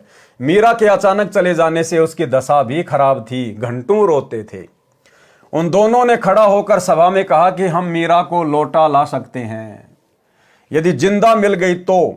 राजा ने कहा कि यदि नहीं आई तो क्या करोगे? वे बोले कि हम भी लौट कर नहीं आएंगे। अब देखो कितना अभिमान था उसके अंदर। कह रहा यदि मीरा नहीं आई तो फिर तुम्हारे साथ में क्या होना चाहिए, यानी फिर तुम्हारे को सजा मिलेगी।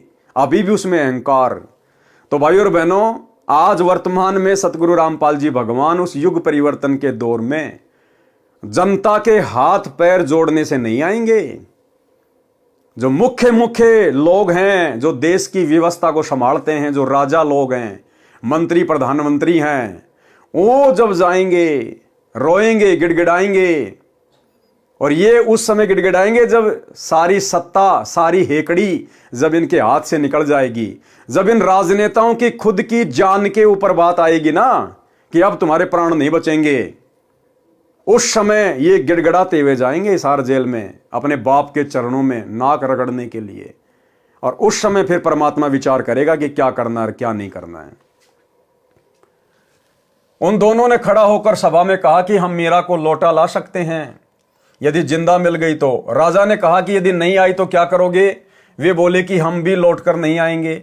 दोनों मीराबाई की खोज में निकले। पता चला कि बहुत सारे संत स्त्री पुरुष वृंदावन में रहते हैं। वहां मीराबाई मिल गई।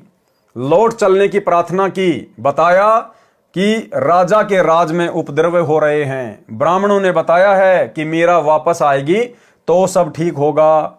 राणा ने कहा है कि आगे से मीरा को कोई कष्ट नहीं दूंगा, आप चलो। मीरा ने कहा कि भाई अब नहीं जाऊंगी। उन्होंने कहा कि यदि आप नहीं चलोगी तो हम प्रतिज्ञा करके आए हैं कि यदि मीरा जीवित मिल गई तो हमारी बात को मान लेगी। राणा ने कहा कि यदि नहीं आई तो क्या करोगे? हमने कहा है कि हम भी नहीं आएंगे। बहन जी, हमारे परिवार की ओर देखकर चलो। मीराबाई बोली कि यदि मैं संसार छोड़कर गई होती तो भी तो लौट जाते। सिपाहियों ने कहा कि फिर तो लौटना ही था। उसी समय मीरा ने एक तारा वाला यंत्र उठाया, परमात्मा की स्तुति करने लगी। आंखों से प्रेम के आंसू बहने लगे। उसी समय श्री कृष्ण जी की मूर्ति में समा गई। अब श्री कृष्ण जी की मूर्ति में समाने वाली भाई और बहनों उस समय मीरा नहीं थी। अरे मीरा तो एक भगत थी बेचारी। मीरा तो एक भगत थी, उसमें कोई रिद्धि सिद्धि थोड़ी थी, कोई जंत्र मंत्र थोड़े जानती थी वो। उस समय कबीर परमात्मा सतगुरु रामपाल जी भगवान मीरा के रूप में बैठे हुए थे। मालिक अंतर्यामी, उनको पता था कि सैनिक आ रहे हैं और परमात्मा ने उस समय वो लीला घटित करनी थी। यानी आज आप और हमें ये विश्वास दिलाना था कि मीरा की आस्था, मीरा की श्रद्धा परमात्मा से उपदेश लेने के बाद भी थोड़ी थोड़ी श्री कृष्ण जी में थी। अन्यथा अगर मीरा भी मान लो अगर रिद्धि सिद्धि वाली हो गई थी और यदि उसने अपनी मर्यादा तोड़ दी और जादू जंत्र करके अगर श्री कृष्ण जी की मूर्ति में समा गई तो इससे भी यही सिद्ध होता है कि मीरा कबीर परमात्मा के उपदेश को फॉलो नहीं कर पाई, उनके ज्ञान को अच्छे से नहीं समझ पाई। मीरा की आस्था श्री कृष्ण जी से हट नहीं पाई। अन्यथा श्री कृष्ण जी की मूर्ति में समाने का क्या मतलब था? अपने परमात्मा का वैसे ध्यान करती रहती, जमीन में समा जाती। श्री कृष्ण जी की मूर्ति में समाने का क्या मतलब था? यानी गुरुदेव भगवान आप और हमारी आंखें खोलने के लिए कि मीरा कितनी अच्छी आत्मा थी, कितना संघर्ष किया, परमात्मा उसके कितना साथ थे। लेकिन परमात्मा भी उस समय फेल हो जाता है जब ये जीव जरा सी भी आस्था अपने गुरु से हटाकर, अपने परमात्मा से हटाकर किसी अन्य देव में लगा लेता है। 100 वर्ष सतगुरु की पूजा एक दिन आन उपासी, वो अपराधी आत्मा फिर पड़े काल की फांसी। तो आप और हमारे लिए शिक्षा है, एक उदाहरण पेश किया गुरुदेव ने मीरा का रूप बना के और उस मूर्ति में समाकर, क्योंकि मीरा की श्री कृष्ण में आस्था समझो मूर्ति में समा गई, बात एक ही है। तो आप और हमें शिक्षा देना चाह रहे हैं गुरुदेव भगवान की, वर्तमान में तुम मीरा जितनी भी गलती मत कर देना। जहां आशा तहां बाशा होई, मन कर्म वचन सुमरियो सोई।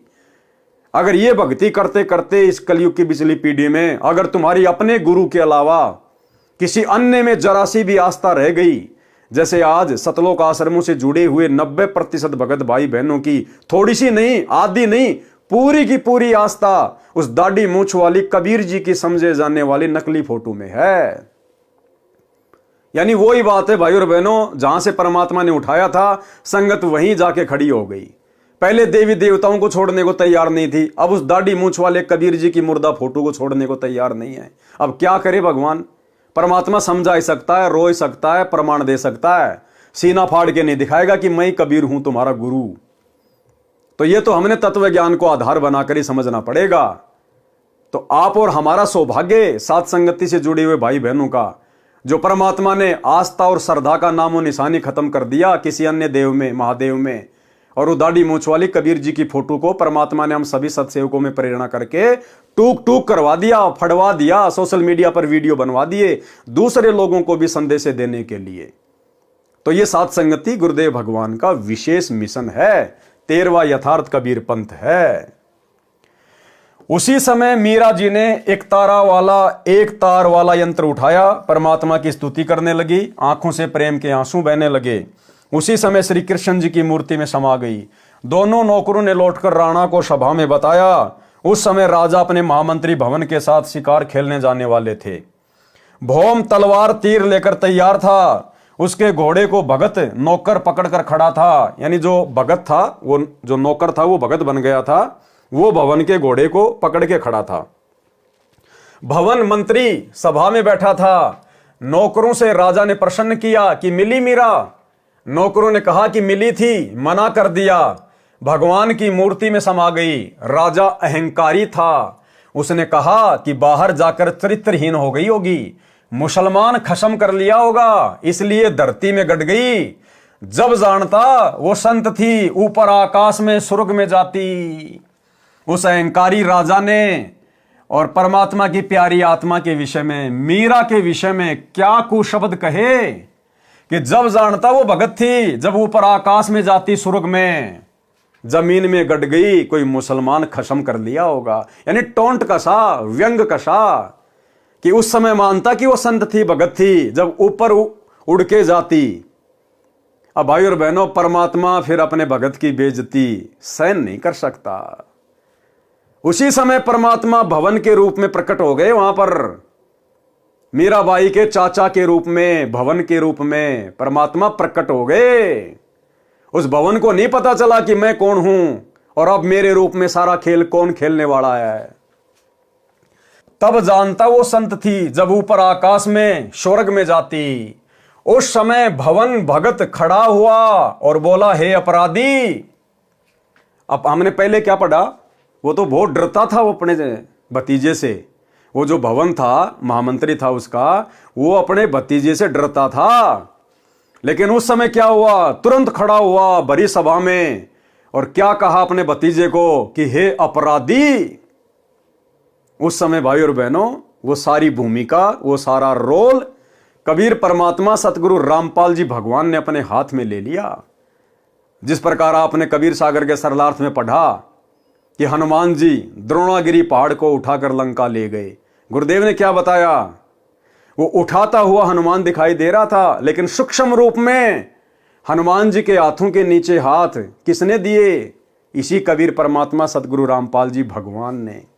तो इसी प्रकार वो बोलता हुआ तो भवन दिखाई दे रहा था, लेकिन उस समय वो रोल कबीर परमात्मा सतगुरु रामपाल जी ने अपने हाथ में ले लिया। उसी समय भवन भगत खड़ा हुआ और बोला, हे अपराधी, उस देवी के लिए ऐसे कटे जले शब्द ना बोल। यदि वह ऊपर चली जाती तो भी तूने नहीं मानना था। तेरा पाप नहीं मानने देता। मैं जा रहा हूं स्वर्ग में, देख ले। भौम सबके सामने घोड़े पर सवार हो गया, तलवार भी हाथ में थी। घोड़ा ऊपर को उठने लगा तो नौकर रोने लगा कि मालिक, मैं कैसे अकेला इस अन्यायी के राज्य में रह सकूंगा, मुझे भी साथ ले चलो। यूं कहते कहते नौकर भगत ने घोड़े की पूंछ पकड़ ली, वह भी घोड़े से लटक कर ऊपर चल दिया। घोड़े, जूतों व गुलाम सहित भवन स्वर्ग गया। ये सारा खेल कबीर भगवान का, कबीर परमात्मा का। ये सारा खेल भाई और बहनों पूज्य गुरुदेव भगवान का। अब आगे आपको पता चलेगा कि भवन बेचारा कितना दिल का कमजोर था और कितना भय मानता था अपने भतीजे से। और भवन कैसे घोड़े पे चढ़कर स्वर्ग चला जाएगा? और क्यों जाएगा भाई भवन स्वर्ग में? वो स्वर्ग की भक्ति कर रहा था क्या? वो तो कबीर परमात्मा की भक्ति कर रहा था। हमारे को तो स्वर्ग में जाना ही नहीं। लेकिन परमात्मा ने यहां फिर यह साबित किया मीराबाई की तरह कि भवन की आस्था भी स्वर्ग में थी, उसकी आस्था भी श्री विष्णु जी में थी। भले नाम रविदास जी से ले रखा था, भले मंत्र ये वाले जाप करता था, लेकिन आस्था मूल ज्ञान के अभाव में, भक्ति के कंप्लीट कोर्स के अभाव में उन आत्माओं की आस्था अपने उन्हीं इष्ट देव में रही। कोई श्री कृष्ण जी को मानता, कोई शंकर को मानता, कोई माता जी को मानता। इसलिए परमात्मा ने आप और हमें शिक्षा देने के लिए ये उदाहरण पेश किया कि उनकी आस्था पूर्णतया परमात्मा में नहीं बनी थी और जिसको टारगेट मान के वो भक्ति कर रहे थे, परमात्मा ने वहीं उनको पहुंचा दिया स्वर्ग में। और उस अहंकारी राजा के सामने इस प्रकार की लीला दिखा के परमात्मा ने उसको भी भरी सभा में नीचा दिखाना था कि हो सकता है इस अन्यायी का थोड़ा बहुत अहंकार टूट जाए। यूं कहते कहते नौकर भगत ने घोड़े की पूंछ पकड़ ली, वह भी घोड़े से लटक कर ऊपर चल दिया। घोड़े जूतों व गुलाम सहित भवन स्वर्ग में गया। विशेष एक नित्यानंद जी महाराज गांव माजरा जिला रोहतक में जटेला तालाब पर साधना किया करते थे। जटेला तालाब 4 गांव की सीमा पर माजरा की सीमा में है। गांव है माजरा, बिगावा, बास, अचीना आदि आदि। ये दादरी जिले के हैं। उनके विषय में कहा जाता है कि वे सशरीर ऊपर गए हैं। वे श्री विष्णु जी के पुजारी थे। उनको ऊपर जाते किसी ने आंखों तो नहीं देखा, परंतु पूर्ण विश्वास यही है। संत गरीबदास जी स्पष्ट करना चाहते हैं कि श्री रामचंद्र के साथ सब अयोध्यावासी स्वर्ग गए थे। राजा हरिश्चंद्र के साथ काशीवासी सब स्वर्ग गए थे, परंतु जन्म मरण न तो श्री रामचंद्र जी का समाप्त हुआ, वे श्री कृष्ण रूप में जन्मे फिर मरे, न राजा हरिश्चंद्र का जन्म मरण समाप्त हुआ, वे 10वें अवतार के रूप में आगे जन्म लेंगे। करोड़ों व्यक्तियों को मारकर कोरे पाप इकट्ठे करेंगे, नरक में गिरेंगे। नित्यानंद जी तथा भौम जैसों की गिनती क्या की जाए। केवल कबीर परमात्मा की सत्य साधना 3 बार दीक्षा वाली अधिकारी से लेकर करने से जन्म मरण सदा के लिए समाप्त हो जाता है। वर्तमान में मेरे यानी संत रामपाल के अतिरिक्त विश्व में किसी को 3 बार की दीक्षा देने का अधिकार नहीं है। ये वीडियो के माध्यम से मेरा इलेक्ट्रॉनिक शरीर हजारों वर्ष कलयुग में दीक्षा देगा। अरब खरब मानव स्त्री पुरुष जो दीक्षा लेकर मर्यादा में रहकर आजीवन भक्ति करेंगे तो मोक्ष में कोई शंका नहीं है। भवन मंत्री भगत की रक्षा परमात्मा ने की। यानी ये जो घटना है, जब भवन घोड़े सहित स्वर्ग में गया था, उससे पहले की घटना है कि क्या घटना घटी थी जो परमात्मा ने उसकी रक्षा की। और इस घटना से आपको समझ में आएगा कि घोड़े के ऊपर उस समय भवन के रूप में स्वर्ग जाने वाला कौन था। भवन मंत्री भगत की रक्षा परमात्मा ने की। भगत भवन महामंत्री था, राजा का चाचा था तथा बहुत वफादार था। राणा अपना चाचा होने के नाते तथा निष्कपट से सेवा करने के कारण भवन पर बहुत विश्वास करता था। भवन को परमात्मा पर पूर्ण विश्वास था। एक अन्य मंत्री चाहता था कि मैं महामंत्री बनूं तो सब कमांड मेरे हाथ में आ जाए। अब महामंत्री भवन के अधीन रहना पड़ता है, वह जो कहता है वही करना पड़ता है, मेरी नहीं चलती। राजा के सामने महामंत्री भवन की निंदा करता रहता था, परंतु राजा को विश्वास नहीं हो रहा था कि मेरे चाचा मेरे विरुद्ध चल सकता है या मेरे राज्य को हड़पना चाहता है। परंतु दुष्ट मंत्री को चैन नहीं था। राजा महामंत्री भवन को शिकार करने के समय या किसी अन्य शहर में जाना होता था तो सदा साथ रखता था।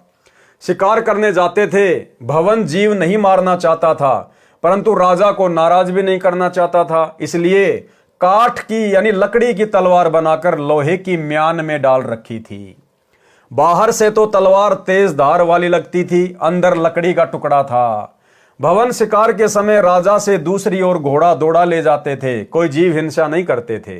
भवन का परमात्मा पर अटूट विश्वास था। जो भी कार्य गलत होता तभी कहते कि परमात्मा जो करता है अच्छा करता है। अच्छा हुआ, अच्छा हुआ। किसी ने मंत्री को बताया कि भवन महामंत्री ने काठ की तलवार ले रखी है, कहता है कि जीव हिंसा नहीं करनी चाहिए।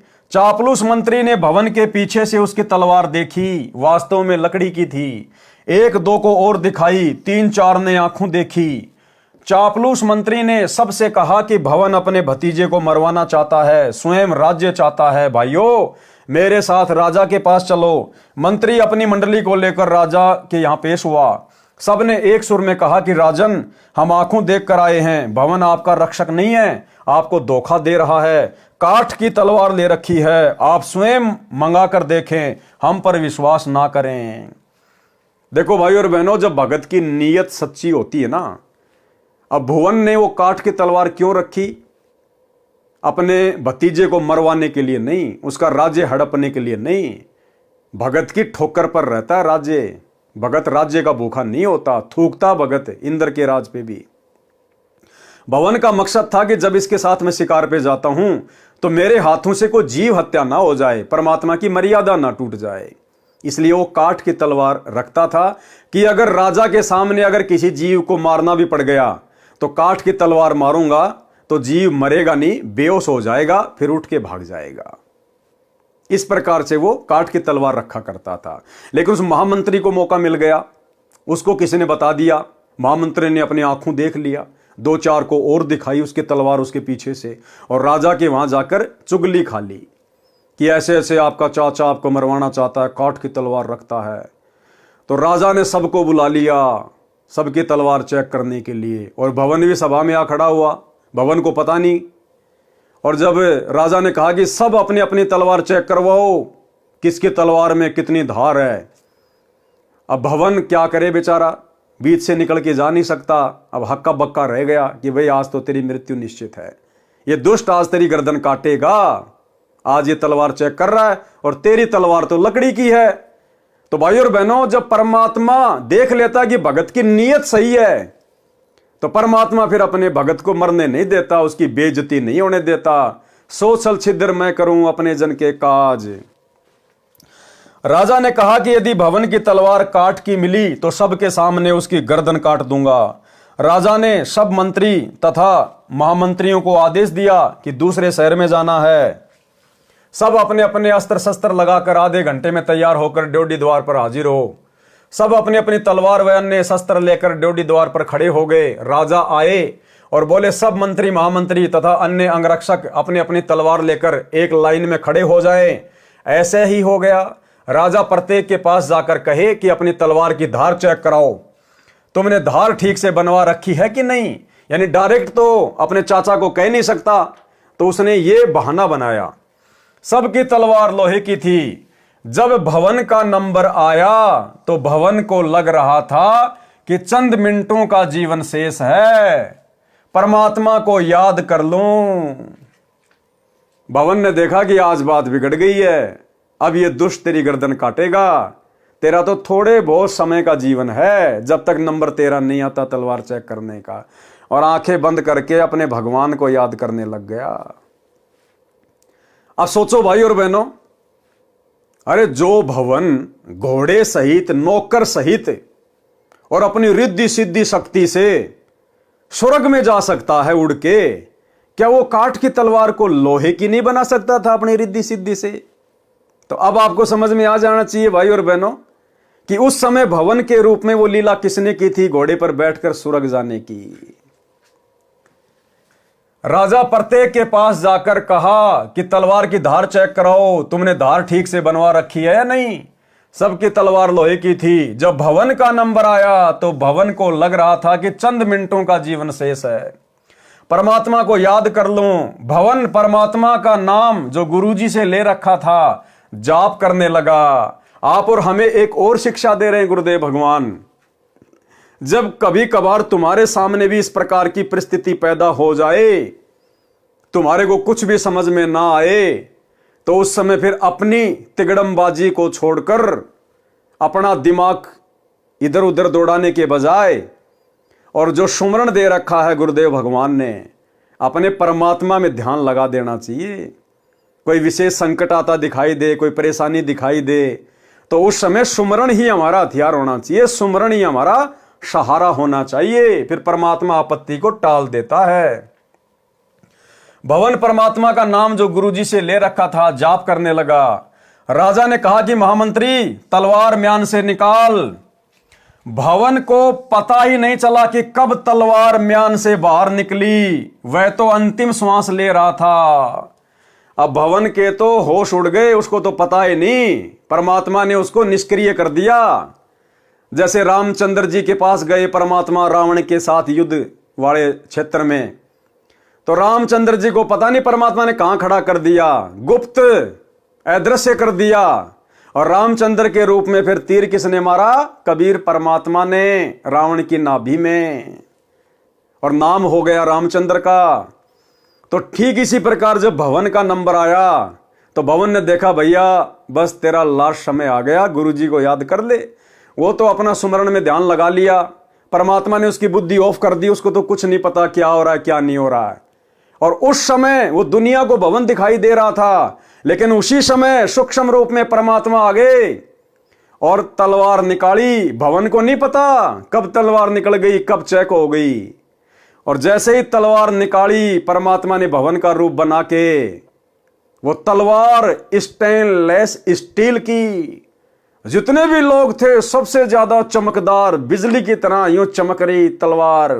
सब लोग हक्का बक्का रह गए, अरे इसके पास में ऐसी गजब की तलवार कहां से आ गई, अभी तो हमने अपनी आंखों से देखा था लकड़ी की तलवार थी। तो ऐसे खेल खेलता भाई और बहनों परमात्मा अपने भगत के लिए। क्या कह रहे हैं परमात्मा? राजा ने कहा कि महामंत्री तलवार म्यान से बाहर निकाल। भवन को पता ही नहीं चला कि कब तलवार म्यान से बाहर निकल गई। वह तो अंतिम श्वास ले रहा था। ज्यों ही भवन ने पूरे वेग के साथ तलवार म्यान से बाहर निकाली तो तलवार लोहे की थी। उसकी चमक आंखों को ऐसे लग रही थी जैसे आकाशीय बिजली का चमका लगा हो। देखने वाले जो आंखों देख चुके थे कि भवन की तलवार लकड़ी की थी, उनको अपनी आंखों पर भरोसा नहीं हो रहा था। इस घटना के पश्चात भवन की आस्था परमात्मा में पूर्ण रूप से दृढ़ हो गई, परंतु दुष्ट मंत्री बाज नहीं आया। तो भाइयों और बहनों, ये सारी की सारी जो कथाएं हैं, जो कहानियां हैं, ये गुरुदेव भगवान आप और हमारे विश्वास को वर्तमान में इस कलयुग की पिछली पीढ़ी में अपने चरणों में दृढ़ करने के लिए लिख रहे हैं कि आप लोगों ने भी इतना विश्वास अपने गुरुदेव भगवान पर होना चाहिए। उसके बाद परमात्मा ना जाने आपके रूप में क्या क्या खेल खेल देगा, होनी को अनहोनी कर देगा। साहिब से सब होता है, बंदे से कुछ नहीं, वो राई से पर्वत कर दे, फिर पर्वत से राई। परमात्मा जो चाहे सो कर दे, भरम पड़ो मत कोई। और सेव दड़ पर शीश चढ़ाया, पाछे करी रसोई। मोला जल से थल करे, थल से जल कर देत, और साहिब तेरी साई भी शाम कहूं के श्वेत। तो यह आप और हमारे लिए शिक्षा है कि अपने गुरु पर अगर विश्वास करो तो इतना करो जैसे भवन ने किया। फिर देखना परमात्मा कैसे आपत्तियों के बादल शीतल हवा चला के टाल देता है। परंतु दुष्ट मंत्री बाज नहीं आया। लेकिन जो मंत्री था, जो महामंत्री बनना चाहता था भवन को हटवा कर, वो अपनी हरकतों से बाज नहीं आया। और फिर एक ऐसी घटना और घट गई। परमात्मा जो करता है अच्छा करता है। परमात्मा इस घटना के माध्यम से भी हमें यह संदेशा देना चाहते हैं कि भगत के जीवन में भक्ति करते करते समय चाहे कैसे ही ओछी मंदी घटना घटित क्यों ना हो जाए, वो भगत के लिए बहुत हितकारी है, लाभकारी है। क्योंकि भविष्य का सतगुरु को पता होता है, हमें पता नहीं होता। तो भगत ने कभी भी अपने आप को कमजोर नहीं पड़ने देना। चाहे कैसे भी टाइम पास हो रहा है, चाहे छोटी मोटी कोई आपत्ति भी क्यों ना आ जाए, भक्ति करते करते परमात्मा पहाड़ जैसी आपत्ति को हल्के में टाल रहा होता है। उनका ऑपरेशन बैकग्राउंड में चालू रहता है। परमात्मा जो करता है अच्छा करता है। एक दिन राजा व महामंत्री और मंत्री कहीं जाने की तैयारी में खड़े थे। राजा मंत्रियों से बातें भी कर रहा था तथा तलवार को निकालकर उसकी धार देखने लगा। बातों में व्यस्त होने के कारण राजा को ध्यान नहीं रहा। उसकी दाएं हाथ की उंगली कटकर दूर गिर गई। राजा को जोर की पीड़ा हुई। महामंत्री बोला, कौन महामंत्री? भवन। महामंत्री बोला कि अच्छा हुआ, जो होता है अच्छा ही होता है। परमात्मा जो करता है अच्छा ही करता है। उस दिन राजा को लगा कि वास्तव में महामंत्री के मन में दोष है, ये मेरा अहित चाहता है। चापलूस मंत्री को मौका मिल गया। राजा के लिए वैद्य बुला कर लाया। कहने लगा कि हे राजन, देख लिया आपने, सुन लिया अपने कानों से। राजा ने आदेश दिया कि महामंत्री को जेल में डाल दो। चापलूस मंत्री को महामंत्री बना दिया। 6 महीने में राजा की उंगली का जख्म भर गया। राजा के दाएं हाथ में केवल 3 अंगुलियां थी। नए महामंत्री को साथ लेकर राजा शिकार करने गया। जंगल में शिकार के पीछे घोड़ा दौड़ा रखा था। राजा तथा महामंत्री दोनों सेना से दूर गहरे जंगल में चले गए। आगे कुछ जंगली व्यक्ति मिले। उन्होंने दोनों को घेर लिया तथा पकड़कर रस्सों से बांधकर घर पर ले गए। जंगली व्यक्तियों ने देवी को नर बलि चढ़ाने का संकल्प कर रखा था। पुरोहित को बताया कि दोनों व्यक्ति पकड़कर लाए हैं। पुरोहित ने कहा कि अच्छी बात है, दोनों की बलि चढ़ा देंगे, देवी अधिक प्रसन्न होगी। परंतु जांच करो कि इनका कोई अंग भंग ना हो। जांच करने पर पाया कि एक व्यक्ति की एक अंगुली नहीं है, कटी हुई है। पुरोहित बोला कि जिसकी अंगुली कटी है उसे जाने दो, वह बलि के योग्य नहीं है, दूसरे को तैयार करो। देखते ही देखते चापलूस मंत्री का सिर काटकर पत्थर की मूर्ति पर चढ़ाकर फिर पकाकर खाने के लिए ले जाने लगे। राजा तेजी से भागा, सीधा कारागार में गया यानी जेल में गया, वहां महामंत्री बंद था, उसे कैद मुक्त किया तथा आप बीती बताई और कहा कि आप ठीक कह रहे थे कि जो होता है अच्छा ही होता है। यदि उस दिन मेरी उंगली न कटी होती तो आज मेरी मौत होती। राजा ने महामंत्री से प्रश्न किया कि मेरी उंगली कटी तो मेरी जान बची, मेरे लिए तो अच्छा हुआ, परंतु आपको 6 महीने की कैद का कष्ट भोगना पड़ा, आपके लिए क्या अच्छा हुआ? तो महामंत्री ने कहा कि 6 महीने की कैद से मेरी भी जान बच गई। यदि मैं कैद में ना होता तो आपके साथ जंगल में जाता, उस मंत्री की जगह मेरी बलि चढ़ती। राजा ने अपनी गलती की क्षमा याचना की, उसे अपना पुनः महामंत्री बनाया। यानी जो परमात्मा करता है भगत के साथ में वो अच्छा ही होता है। देखो, जगत वालों को तो जैसे उनके जो कर्म हैं उस हिसाब से उनके साथ घटनाएं घटित होंगी। सतगुरु के शरण में आने के बाद भगत के साथ यदि कोई घटना घटित होगी तो फिर परमात्मा उसकी परीक्षा के लिए, उसके विश्वास को बढ़ाने के लिए, या पहाड़ जैसी आफत को परमात्मा हल्के में टाल रहा होगा। तो हमने केवल विश्वास के साथ अपनी भक्ति पर लगे रहना होता है। आत्मज्ञान बिना नर भटके, यानी मीराबाई के साथ क्या घटना घटित हुई जब वो राणा की नगरी को छोड़कर वृंदावन को जा रही थी। आत्मज्ञान बिना नर भटके। आत्मज्ञान क्या होता है? मैं कौन हूं, क्यों जन्म रहा हूं, क्यों मेरी मृत्यु होती है, मरने के बाद कहां जाऊंगा, इस मनुष्य जीवन का क्या मकसद है, ये सारी बातें हैं आत्मज्ञान। जब बहन मीरा जी घर त्याग कर जा रही थी तो रास्ते में कुछ व्यक्ति एक गुफा के द्वार के सामने बैठे थे।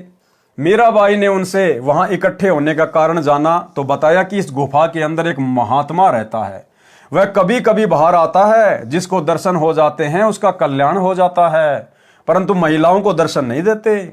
मीराबाई ने कहा कि मैंने तो सुना है कि पुरुष तो एक परमात्मा ही है, अन्य तो शरीर बदलकर स्त्री पुरुष बनते रहते हैं।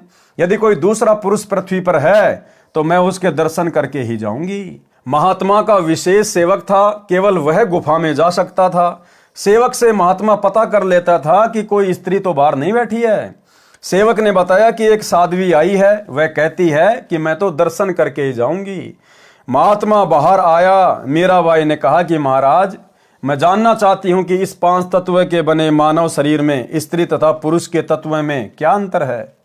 केवल एक पुरुष है परमात्मा, आप अन्य पुरुष कैसे हो? आत्मा शरीर धारण करती है, नर मादा का अभिनय करती है। और जब मीरा ने उस महात्मा को सत उपदेश दिया, ज्ञान समझाया जैसा कि उसको परमात्मा से प्राप्त था, उसके बाद में उस महात्मा जी की आंखें खुली और उस महात्मा जी ने भी मीराबाई के साथ में जाके संत रविदास जी से नाम उपदेश लिया और अपना आत्म कल्याण करवाया। तो भाइयों और बहनों, मीराबाई की कथा से, गुरुदेव भगवान के आशीर्वाद से आप और हमें भक्ति मार्ग पर दृढ़ता के साथ में और संघर्ष करते हुए आगे बढ़ने की प्रेरणा मिलती है। और इसी प्रकार से हमने इस कलयुग की बिचली पीढ़ी में इन तमाम कथाओं से शिक्षा लेकर अपने आप को कमजोर नहीं पड़ने देना है, क्योंकि हमारे बैकग्राउंड में, हमारी पीठ पीछे समर्थ कादर भगवान, सतगुरु रामपाल जी भगवान लोहे की तरह खड़े हैं, लोहे की तरह। अगर मर्यादा में रहकर इस भक्ति मार्ग पर टिके रहे तो भाइयों और बहनों, आज के वीडियो में केवल इतना ही। कल रात्रि 8 बजे सभी भाई बहन फिर से लाइव जुड़िए एक नए वीडियो के साथ में। तब तक गुरुदेव भगवान आप और हम सभी को आज्ञा दे, इजाजत दे, आशीर्वाद दे। बंदी छोड़ सतगुरु रामपाल जी भगवान की जय हो।